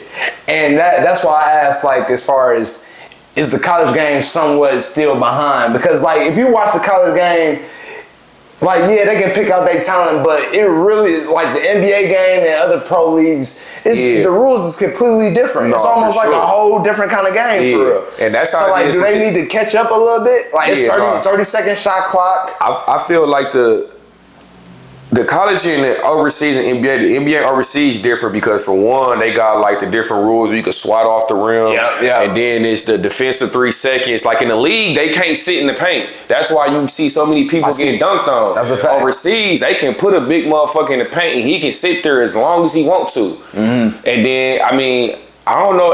In college, I think you can sit in the paint too. I'm not sure. Yeah, it's more like a Euro. But college is more system. Like league is more one-on-one. But overseas is more system too. But you gonna have some coaches that go let you, if you got a guard that can score, he gonna let you be free, do your thing. But in college, it ain't like, you know, it's a system. You gotta score. You gotta be able to score out the offense. Yeah. And then you gonna have some teams or coaches who like Calipari, Coach K, who you got Kyrie Irving and John Wall, Derrick Rose, you just let them loose. You gotta let them off the leash. And like, they wasn't really on that, you know what I'm saying? But it all depends on what school you go to. Yeah. Like if I would have went to Arizona or Memphis, they would have let me off the leash ASAP. Yeah. You know what I'm saying? And that never was Marquette motto. Even when Buzz was there, that never was their motto, letting dudes off the leash. Until they was like junior, seniors, you know what I'm saying, upperclassmen, whatnot. Yeah. That's real. As far as like, you know, when a new coach come in, for a younger player that like in your situation, you know what I'm saying, you already there and then it's a new coach come in, do you feel like most coaches are automatically going to try to go off like, you know what I'm saying, the players they recruit and like they more focused on that to try to prove themselves? You know what I'm saying, and not using other people. Is that like the main? Do you feel like that's the main goal for them? Like they really just trying to prove themselves? I think it really kind of depends on the situation and the coach, because I done seen some instances where it's been a coaching change and the dudes who was there still thrive with the old coach. You know what I'm saying? It just kind of depends. I just feel like my situation is different. Like that wasn't just a head coach who's been a head coach. Yeah. Like this was a whole new beginning for him. You know what I'm saying? You went from being under Coach K for 15 years, whatever the case was, to being running your own shit. That take a lot. You know what I'm saying? Versus if we would have took Shaka Smart the first time, he's been the head coach already. Yeah. So he already got his expectations and how he move and how he do stuff. You know what I'm saying? So like that's why you even look at the difference now. They got Shaka at Marquette. Yeah. Man, that motherfucker back cracking, like, you know what I'm saying? That shit looking like when Vander and them was there, like, they gooned up, you know what I'm saying? And also, like, he going to get the brothers, like, the coaching staff, is even his brothers on the coaching staff, like, he going to get real inner city junkyard dogs. Like, that's what Marquette basketball always been. I feel like Wojo kind of wanted to make it kind of to Duke, pretty, like that ain't the Big East. That ain't Milwaukee. You're right. We gritty, you know what I'm saying? Like we don't do all that pretty shit. And that's what he kind of would shoot threes, and that ain't what's gonna really go win you games. You know what I'm saying? So I feel like now Marquette getting back to that. You know what I'm saying? Shaka bringing that energy back. One thing since we went through your story that I hate that you missed was the transfer portal. Now you know what I'm saying? They literally can just get up out of here, no discipline. About that all the time. Like, just get up, bro. Because I was in a situation where I couldn't leave because my people wasn't go. I had to sit out again, and then there wasn't no scholarships available, so I would have been having to pay my own way. But then again, now they got NIL. So imagine if I'm getting NIL shit. I can pay. I'll pay this for this semester myself. NIL money, and I can play right away. It's cracking, like But yeah, I for sure salty that we missed this whole NIL transfer portal stuff, man. Because it's just like, I feel like it, not just me, it's a million other dudes with the same story though that was just stuck in situations where they couldn't get out of it because they ain't want to leave and sit out again. And you know what I'm saying? It's just like after a while, you start getting trust issues with these coaches, man, because it's a business. Like they taking care of their family. So every decision they make is about them and their kids. They situation, they not thinking about you when they get to making these contracts and these shit coming in their face. They trying to sign a next deal to feed their family. Same way with, you know what I'm saying, with me, like trying to get to the league so I can feed my son. So it's like at the end of the day, you gotta have like that business. You gotta know it's a business. It's nothing personal. It's business at the end of the day. Well, it's good. It's good for the youth now, and I'm glad that they getting their money because, like the NBA. First off, the NBA is so hard to make. You know what I'm saying? You can be good enough to make it. People don't understand that. It's opportunity. You know what I'm saying? They sign vets. Timing is everything. You know what I'm saying? I know you done went through that. So like, you know, it's real pros that's outside the NBA, and y'all still deserve that check too. So I'm glad the NIL is, you know what I'm saying, finally absolutely, bro. paying these players. Niggas in college dead broke. Facts. You know what I'm saying? They give you $1,300 a semester. That shit gone. Like Gone. Oh, you know what I'm yeah. saying? Yeah, what you gonna do And with now that? they getting. I'm hearing like the 9th man on the team getting 6 bands a month. See, that's think about that. But that's what y'all deserve though.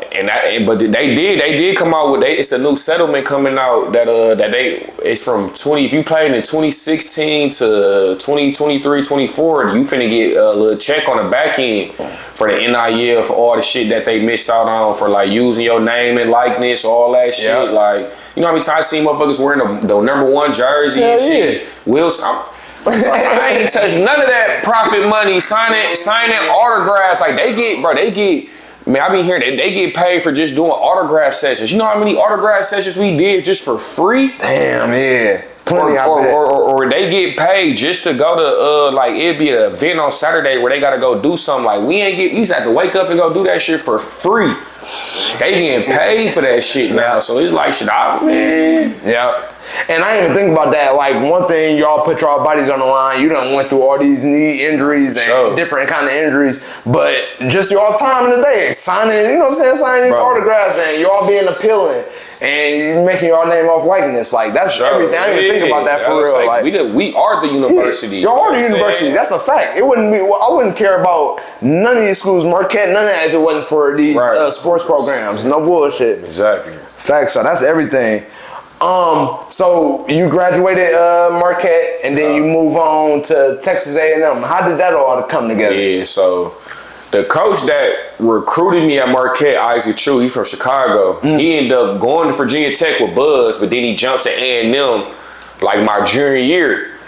So me and him kept in touch. Like he still would check on me because he was close to my whole family. So he would keep tabs on me, make sure I'm good. So he hit me. He seen the situation.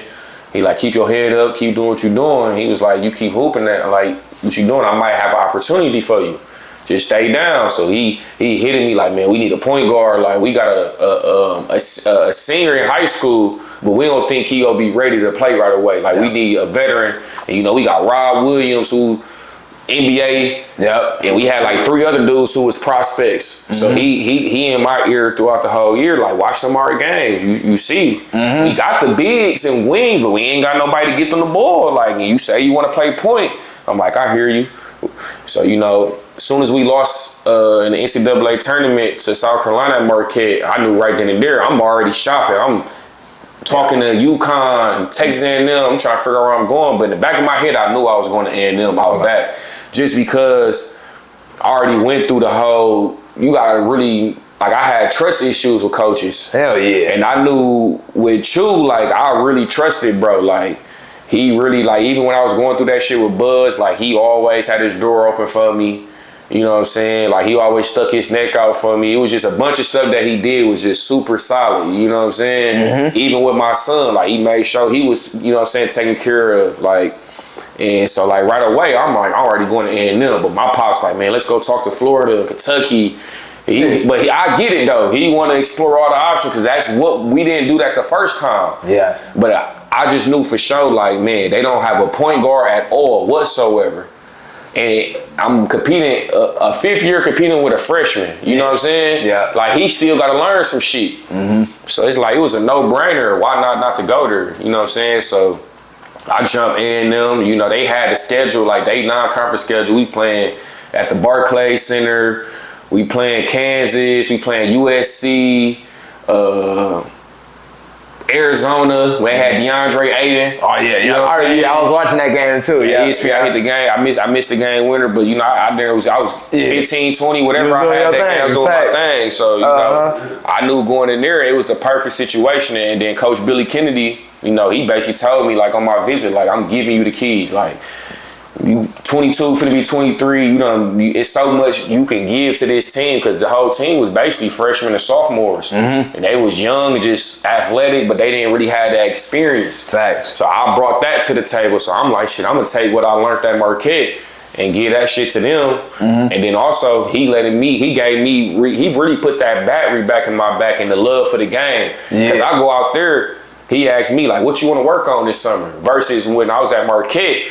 In the summer, we not doing no skill development, like, oh, I need to work on my left hand or I need to work on my mid-range. Like, A&M, they like, what do you want to work on? Like, this real league shit. Yeah. So that whole summer, I'm working on, you know what I'm saying, coming off ball screen, bounce pass reads, like getting back to being a point guard, all that type of shit. You know what I'm saying? So that whole summer, that's all I'm working on.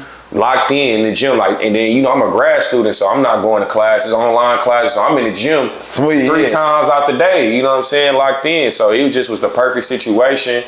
And then also going from a private school to a public school. Marquette is a private school. Yeah, I didn't even think about that. So then you go to A&M, it's a public. You know, you got the HBCUs near you. Like, it's cracking. Football team. Yeah. You know what part of Texas is that? College Station. So it's like 40 minutes from Houston. Okay. So, you know, we right in the mix of everything. Prairie View, like, down the street from us. And we got 2-3 other HBCUs. So it's a lot going on. Like, it's real college fever vibe, you know what I'm saying? Like, we live off campus. Like, we got cars and scooters to get around. The campus so big. So it was like, man, I would have rather did this for 4 years versus, like, I love Marquette for sure. And it's like, Marquette strictly basketball, so we the face of that shit. But then it's dope having a football team tailgating, going to the, you know what I'm saying, kicking it with them and shit. You know what I'm saying? It's a real college experience. So like in them 10 months, 8 months, whatever how long I was there, it was like damn near the best time of my life for real. I know Big 12 football out of hand. I already know. They play Bama.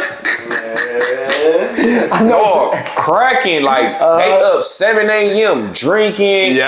On it, whatever, bro. Like it is, and you know Johnny Manziel down there. You know what I'm saying? So it's football country. You know what I'm saying? So it was a dope experience down there. I'm glad I really, you know what I'm saying, took that chance and bet on myself and got to go down there and do that. Yeah. Because, I mean, we was top 5 in the country, too, before I got hurt at A&M. You know what I'm saying? So it was like, bro, that was like probably my favorite year, I would say, in college, for sure. I was going to speak on that, too, as far as, like, you end up getting injured your senior year. Before that, you was really, you know, doing your thing. Yeah. Did you feel, like, real refreshed? Before that, getting back to it? But for sure, when I got to A&M, just like that same feeling I had going into my sophomore year, like about the league, like I had them league dreams come back. Like I still got a chance. Yeah. Because you got Malcolm Brogdon. There was a few dudes who was seniors that got drafted. So I'm like, it's for sure a chance for me because like they got us predicted to go to the Elite 8, Final Four. So it's like they saying we a big time team. So, and I'm leading the way. Like I'm the catalyst for this team. Like I'm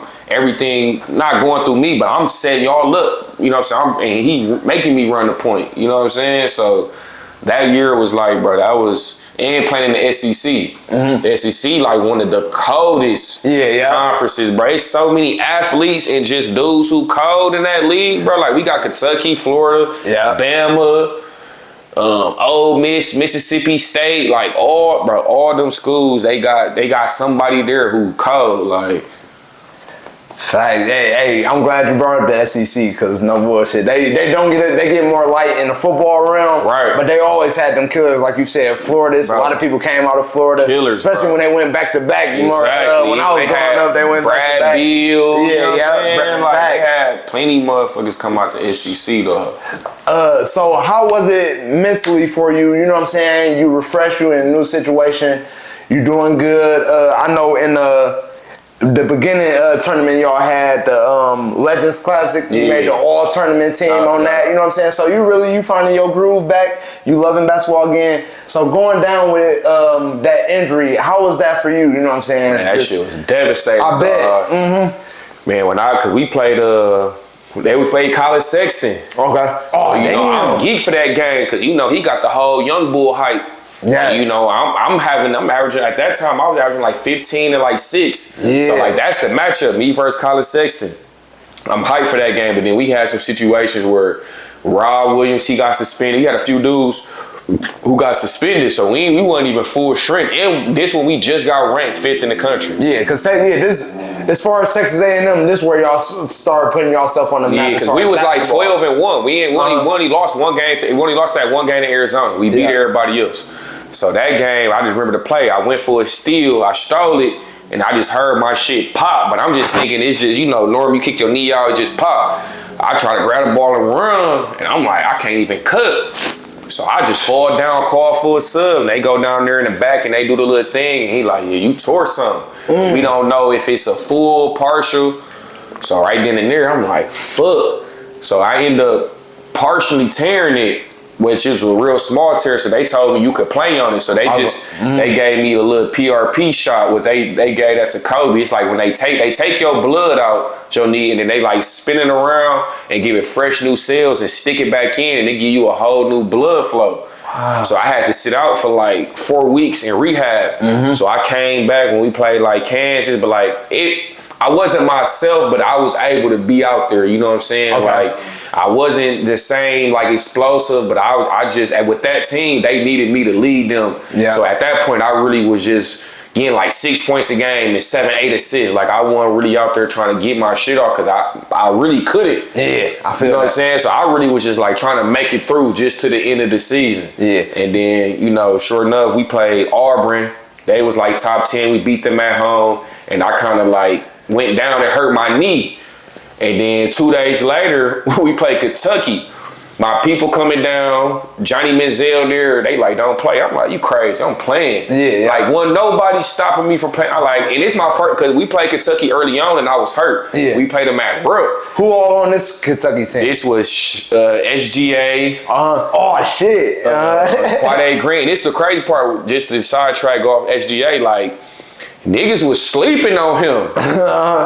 And like we did a little scouting report, our coach told us like he cold, like don't, you know what I'm saying, don't take him from lightly, like, and I'm watching the film, I'm like, bro, he cold as hell, like the shit he doing now, he was doing then. It's just like, I'm trying to think who was they main. He wasn't the main player. I think it was Kevin Knox. Kevin Knox was the main dude, I believe. Kevin Knox, like, he still had the same. He had a great year, but that was like my first time playing against him. But it was like that game. I'm like, I can't, bro. It's like you playing against Kentucky, Coach Kyle. Like I gotta play. Yeah, thanks. You know what I'm saying? So like I just was out there. We ended up beating them by 20. But I'm getting my assists, and earlier in the game, I shot a floater and I came down, tweaked my shit, and I'm knowing like I don't know how much I got left, but like shit, nigga, this my last year. I did that because I told the whole team. I said, bro, y'all gonna have to carry me off this motherfucker. Like I'm playing, bro.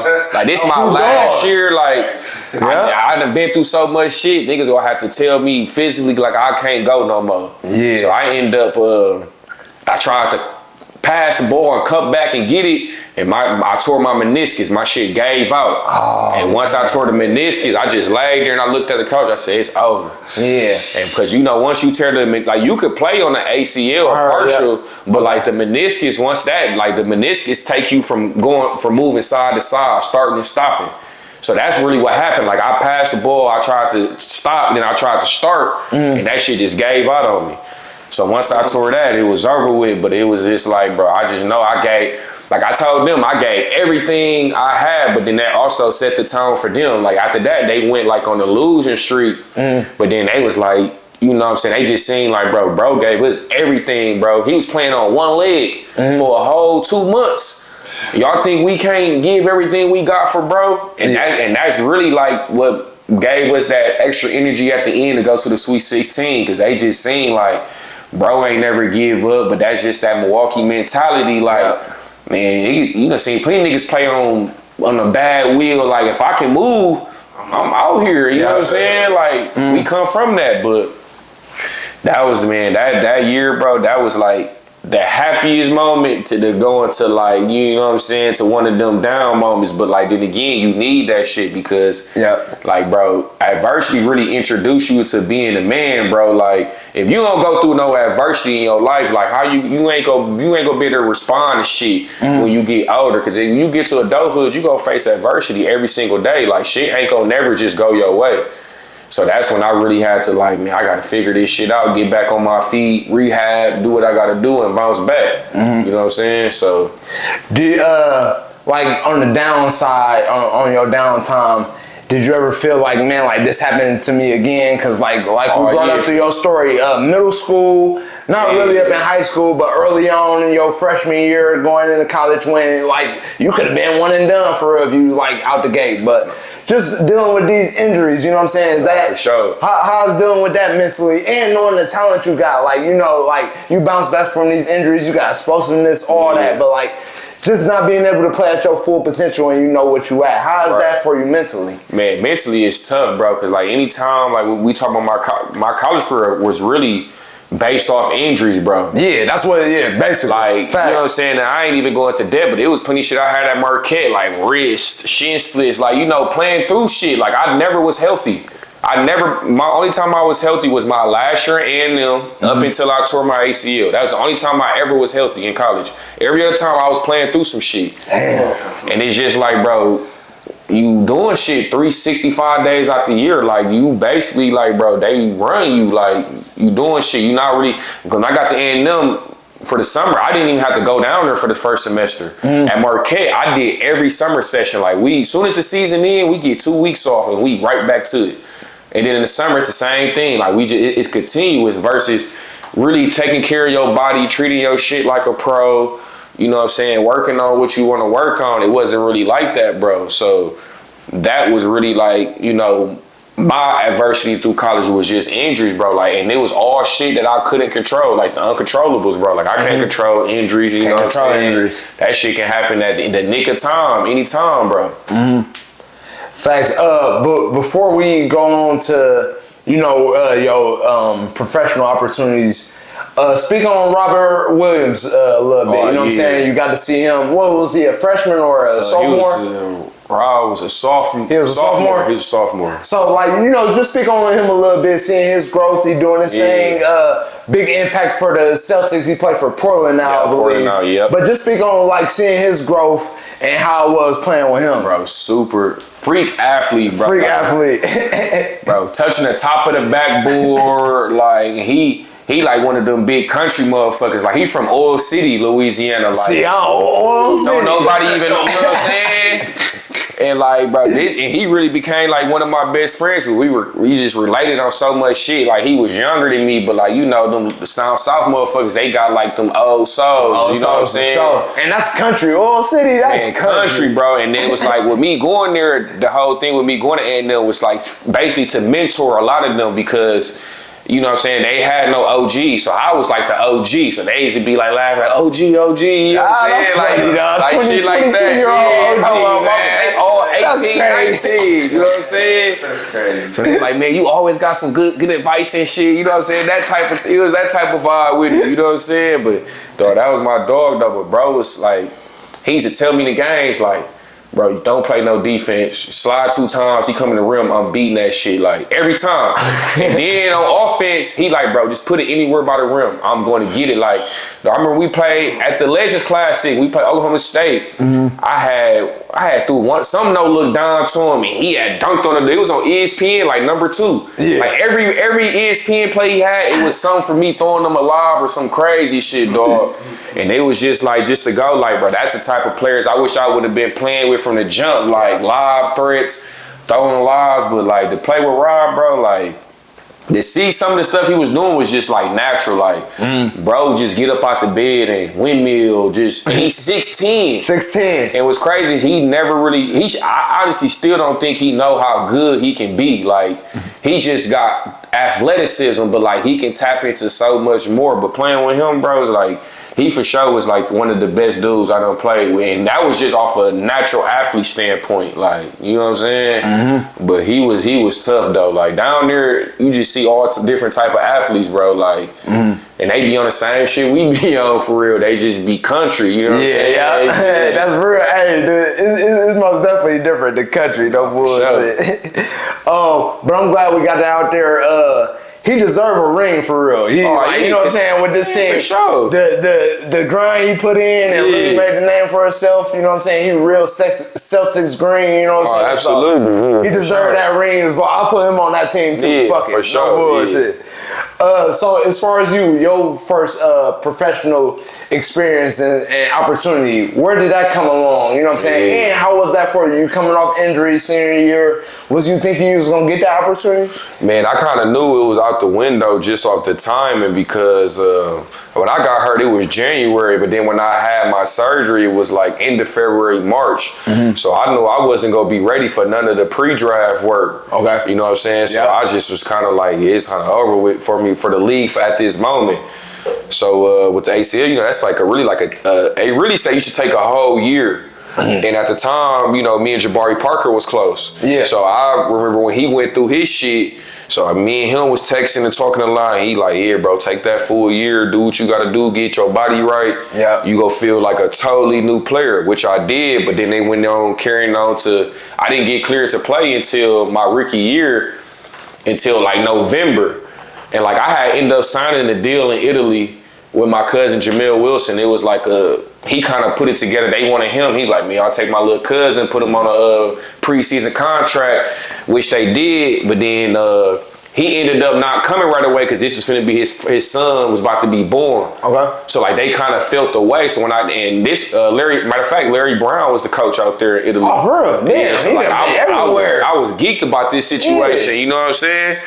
So like I just need the opportunity. But when I get out there, I was out there for a month. I didn't work out, practice, nothing with the team. They basically just gave me like $1,000, €1,000, and just had me put up in this crib. And then they had me do like the physical, and they were saying like they don't think I should play on my knee right now because it's only been, at this time, it was like 7.5 months. Then they tried to say I had a heart issue.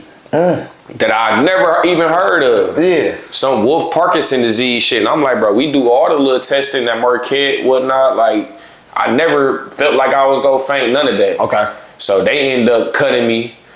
And then I think I went to Latvia for like a day. They put me on like a 3-hour flight and then wanted me to come do a 4-hour practice. And mind you, I ain't did shit in a month. Yeah. So you know, I mean, with the on your knee. With the knee, like you have to rehab every day. So like I'm doing shit, but like I'm not doing shit but little band shit. I can't lift weights. Like you gotta lift weights. So my knee weak as fuck. So the coach like, this ain't the player we was looking for. And I'm like, my knee don't even feel good. So I just told my agent, like, bro, just send me home. Like, I want to go back to doing my rehab and let's get ready for the G League draft. So I ended up getting rehab and get drafted by the Celtics because Rob. And so I ended up going to Celtic G League team. Oh, okay. Yo, that's beastie, yeah. So I get out there, you know what I'm saying? We do the same shit. They do the heart test and they say and they see some shit, but they like, it ain't nothing to stop you from playing. You see this in every African American basically type shit. You know what I'm saying? We got an extra heartbeat. It beat a little bit faster than normal with other people.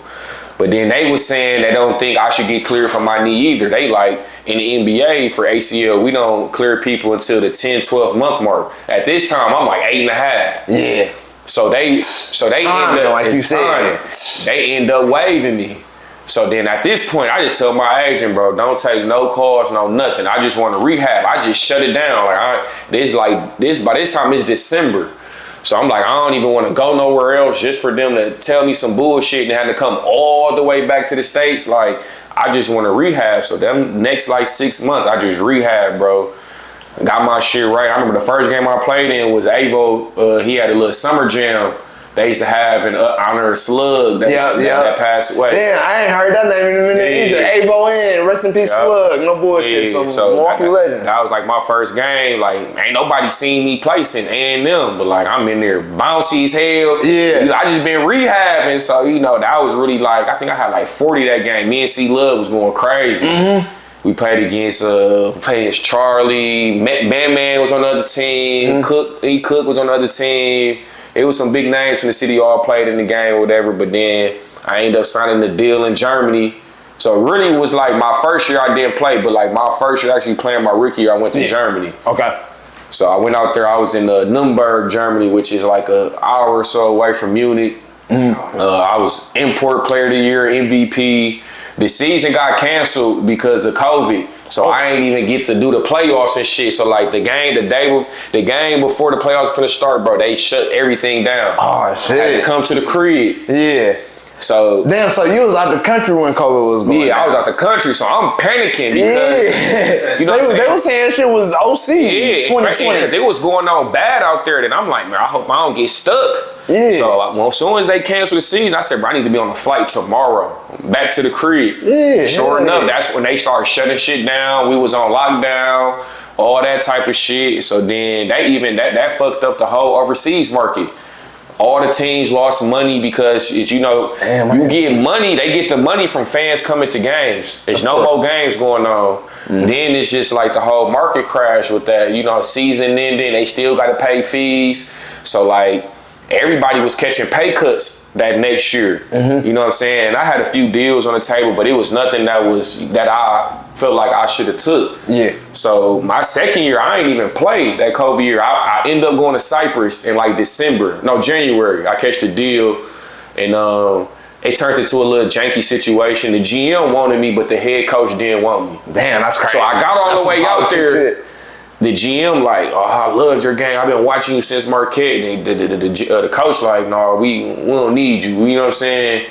We go different directions. So I was out there for a month, practiced like 3 times. They team said they didn't want me, so I went to another team out there. Then I go do the little heart test. And you know, these like in Cyprus, it's kind of it's different than the rest of Europe. It's like more of an island type, closed off, small place. They telling me about the same little heart condition, but he like, you have to have the surgery in order to play. And I'm like, bro, I ain't having no heart surgery. Nobody and you feel okay. You been feeling okay? And I did the testing with the NBA doctors, and if the NBA clear your shit, then you good everywhere. So I'm like, what are you saying? I'm like, bro, I can get you the paperwork and get it faxed to you. And he like, no, you can't play. I'm not standing on it. So I text my agent, you know, like, it's over, like, send me home. He disappeared on me.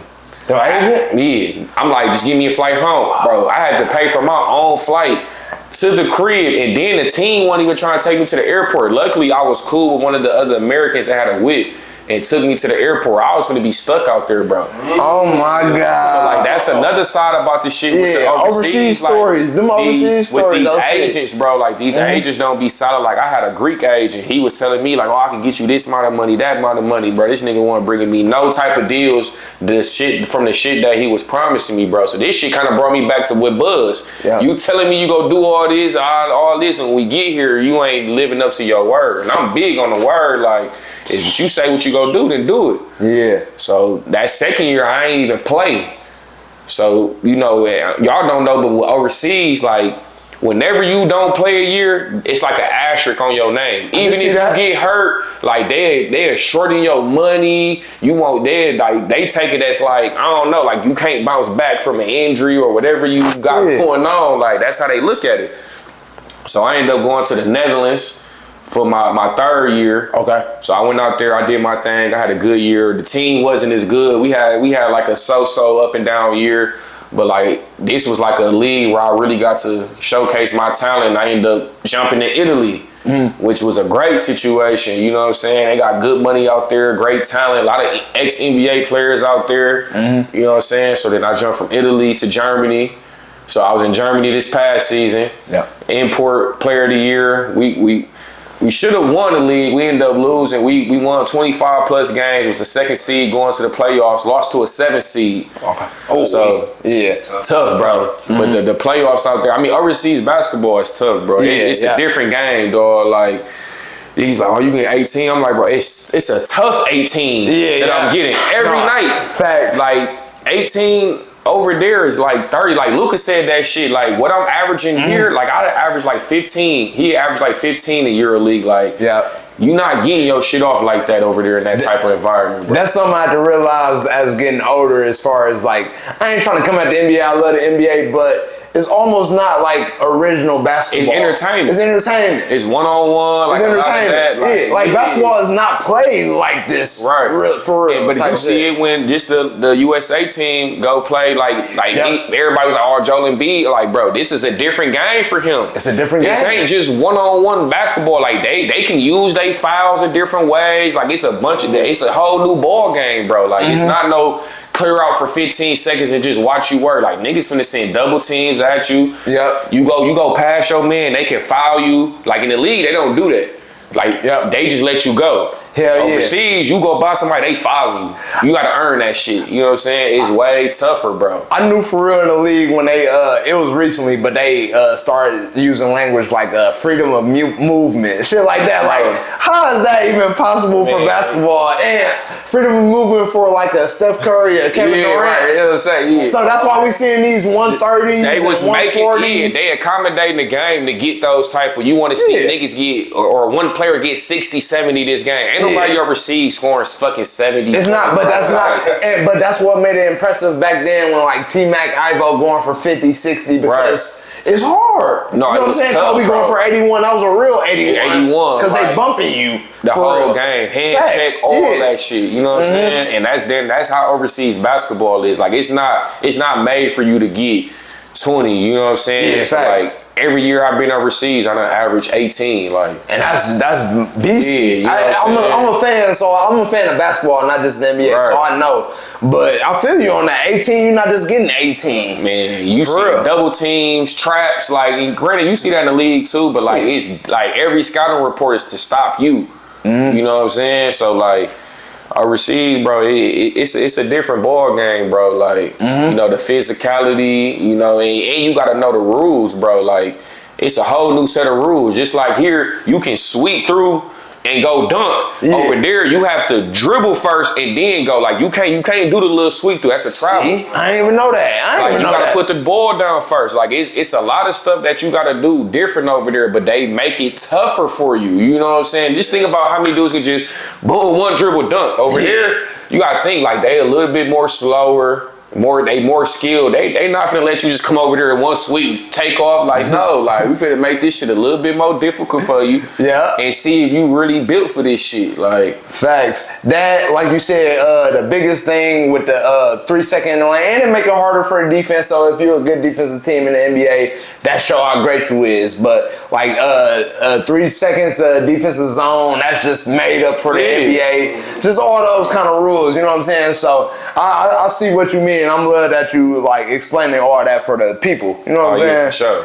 No bullshit. So you know, as far as like what you got coming up for this next season, where you gonna be at? You said you're gonna be in France. In France. This your first year in France? Yeah, first time being out there. Yeah. So what's your mindset this summer? You know what I'm saying? Building your body, but going into next season, what's your mindset? Man, really just keep doing what I've been doing, keeping the main thing. Like, go out there, show what I can do, you know what I'm saying? Keep making a name for myself and working my way up to different levels overseas, because the overseas shit a grind. Like, you really got to work your way up to get paid. Like, they not just paying you, dudes not catching big deals right off the bat overseas, like, unless you got an NBA stamp. Other than that, you will have to step by step. Like, you might make, you know what I'm saying, 5,000 one year, then the next you making 15 a month. Like, you can make a jump like that, but they really make you prove yourself. So every year is basically like you have to prove yourself every single year, and it's higher expectations because you the American. So they expect for you to come over here and dominate. Some situations you could have one bad game and they shipping you to the crib. And I heard that before. You know what I'm saying? So like my mindset be like, bro, every day, it's like I treat this shit like a real 9-to-5 job. Like, I make sure I get my weights in, my extra shots, mobility, stretching, like taking care of my body, like, because I gotta be on point every game. Like, the fans, they coming to see me put on the show. Coaches, they want me to produce. And it's like you gotta produce every time. Like, versus the league and other situations, you can have a bad game or two. Overseas, shit, that shit cutthroat. One bad game, you out of there. That's real. And I even think about that too. Just as far as like how I feel just to be a professional. You brought up 9 to 5. I gotta get up, you know what I'm saying, go to work, knock out some hours, and that's all people. But getting paid for basketball, how is that feeling? You know what I'm saying? That gotta be a great feeling. Best feeling in the world. You like. How many people really can say they doing what they love to do or really living their dream? Like, regardless if I made it to the league or not, I got paid to hoop, and that's what we did this shit for from when we was little. I just want to get paid to do this shit. You know what I'm saying? Be able to take care of my family.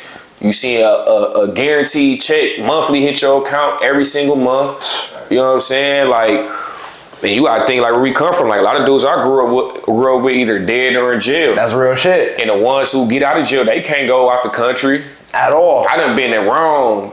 Finna be in Paris, like, you know what I'm saying? Off Locust. Like you said, Apron Locust, you know what I'm saying, for the people outside the city. Man. Apron Locust just ain't no sweet area, no bullshit, you know what I'm saying? So it's like just to come from that and then be doing this, it's literally like, bro, you went from nothing to something. And it's just like being able to, bro, this boy done took me so many places, like, people don't, like, even from when I was little, traveling, like 12, 13, I'm going to LA, Miami, camps, like, and now I'm doing this shit global. So at the end of the day, it's just like when I'm done playing, I'm like, I can tell my son, grandkids, whatever, like, man, I done been here, been there, show you my passport stamped up. Yeah. You know what I'm saying? That's real experience, like, shit that everybody don't get to, you know what I'm saying, live. So like, I don't take none of that shit for granted, because at any time that shit can be taken from you. Because I seen this shit from COVID. When COVID happened, a lot of dudes never recouped from that shit, never got jobs overseas again. You're right. Damn. Because the money was fucked up over there. Like, they was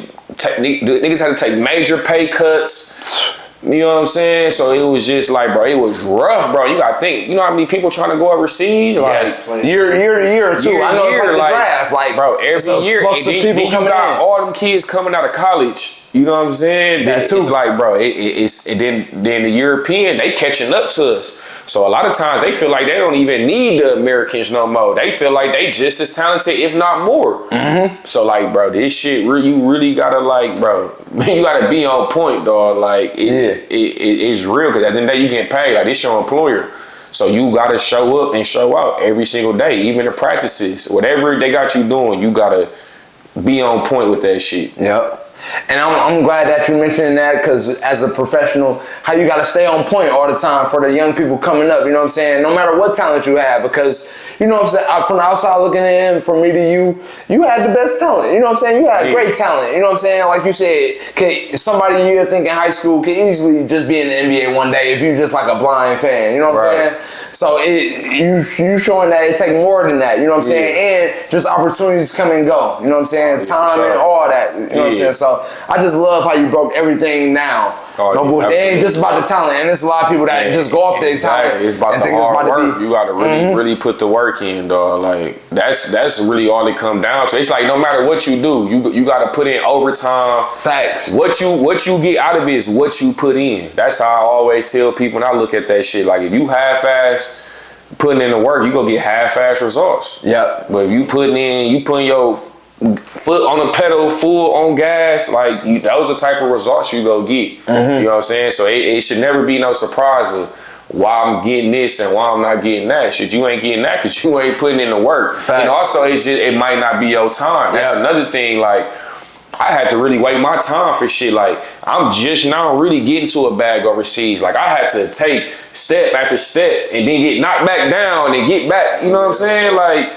it was dudes I know early on was getting that shit, but now they not even, you know what I'm saying? It's a marathon. Not everybody, you got to run your own race, bro. Yeah. Some people might get it before you. You might not get your shit till years later, and you might keep your shit longer than his, longevity, you know what I'm saying? So it's just like, you got to stay in your lane and stay focused and stay locked in. And I respect it all the way because, you know, just I had a love for basketball. My boy Beasky, we had a love for basketball. But just as far as, like, with your story, you know what I'm saying, the grind that it take, the opportunities that slip away and shit, like, I don't know if I would be able to handle all that you went through. Like, it's more than just being talented. Yeah. Like, I look at your talents, I'm like, man, damn, I wish I was sweet. Like, think it's sweet almost. You know what I'm saying? But, like, it's way more than that. Like, mentally, it's way more than talent. I knew that, but it's for your story to, you know what I'm saying, you sharing your story, I really see that now, that it's really like a journey for real. A lot of people don't be knowing. No bullshit. Like, this shit get ugly. It get ugly, I see. Like, this shit ain't no walk in the park. Facts. At all, no bullshit. So, you know, big shout out to you. Next season, I wish you the best of luck. You know what I'm saying? Appreciate that, bro. You've been doing your thing, one of the best out the city. Younger than me, so I'm always happy to see, like, for sure. you was one of them people, I'm like, damn, I want to get like that. You know what I'm saying? I'm a senior, I'm like, damn. You made niggas want to be younger and shit.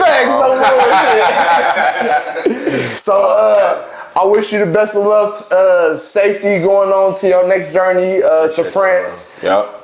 2 days away. Hopefully. I'm waiting to get that flight, so I'm assuming it's Okay. I'm for sure be leaving sometime this week though. Okay, bet. Yeah, so I'm glad that I had you on. As far as any shout outs you want to give before we let you go, you know what I'm saying?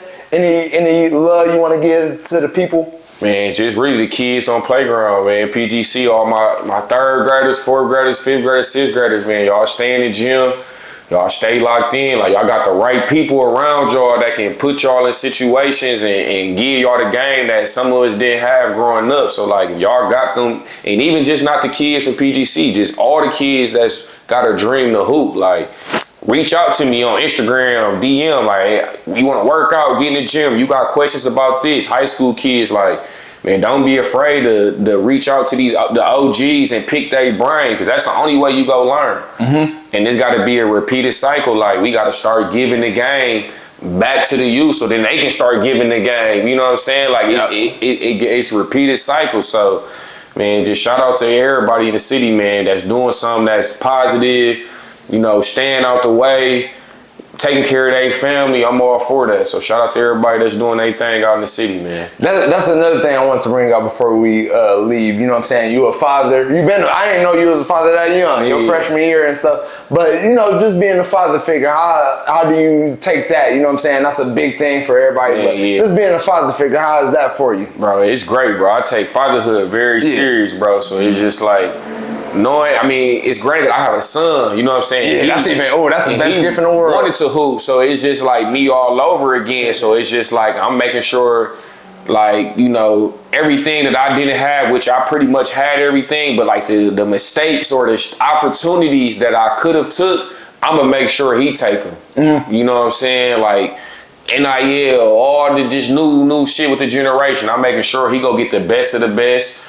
And it's just, that's even more motivating, you know, and then also just being overseas. I be gone for my son like 8-9 months, you know what I'm saying? Think about that, that's tough too. He come out there, see me, whatever, but in the summertime, I got him with me every single day. That's good. So, like, you know, that'd be the best part about that shit, you know, just being with my son and the other kids, whatever. So it's like, bro, being a father, that shit, like the best things in the world, bro. Like, I'd just be like, man, I just want to kick it with my kids, you know what I'm saying? Kill the team. I don't care less about going to a club and being in the mix. Like, we hitting that age, like, I'd be cool. Like, I just want to be around the kids, kick it with them, you know what I'm saying? Build them up. Yeah. Hey, trust me, I'm in that same mode. Yeah, so for sure, yeah. Hell yeah. So, man, true blessing here to have you, man. Me and Beastie, man. Duane Wilson in the building. Like I said, man, real professional, real killer on the court. You know what I'm saying? I was blessed enough, me and Beastie, we was blessed enough to catch your game early. And just, you know what I'm saying, seeing your improvement.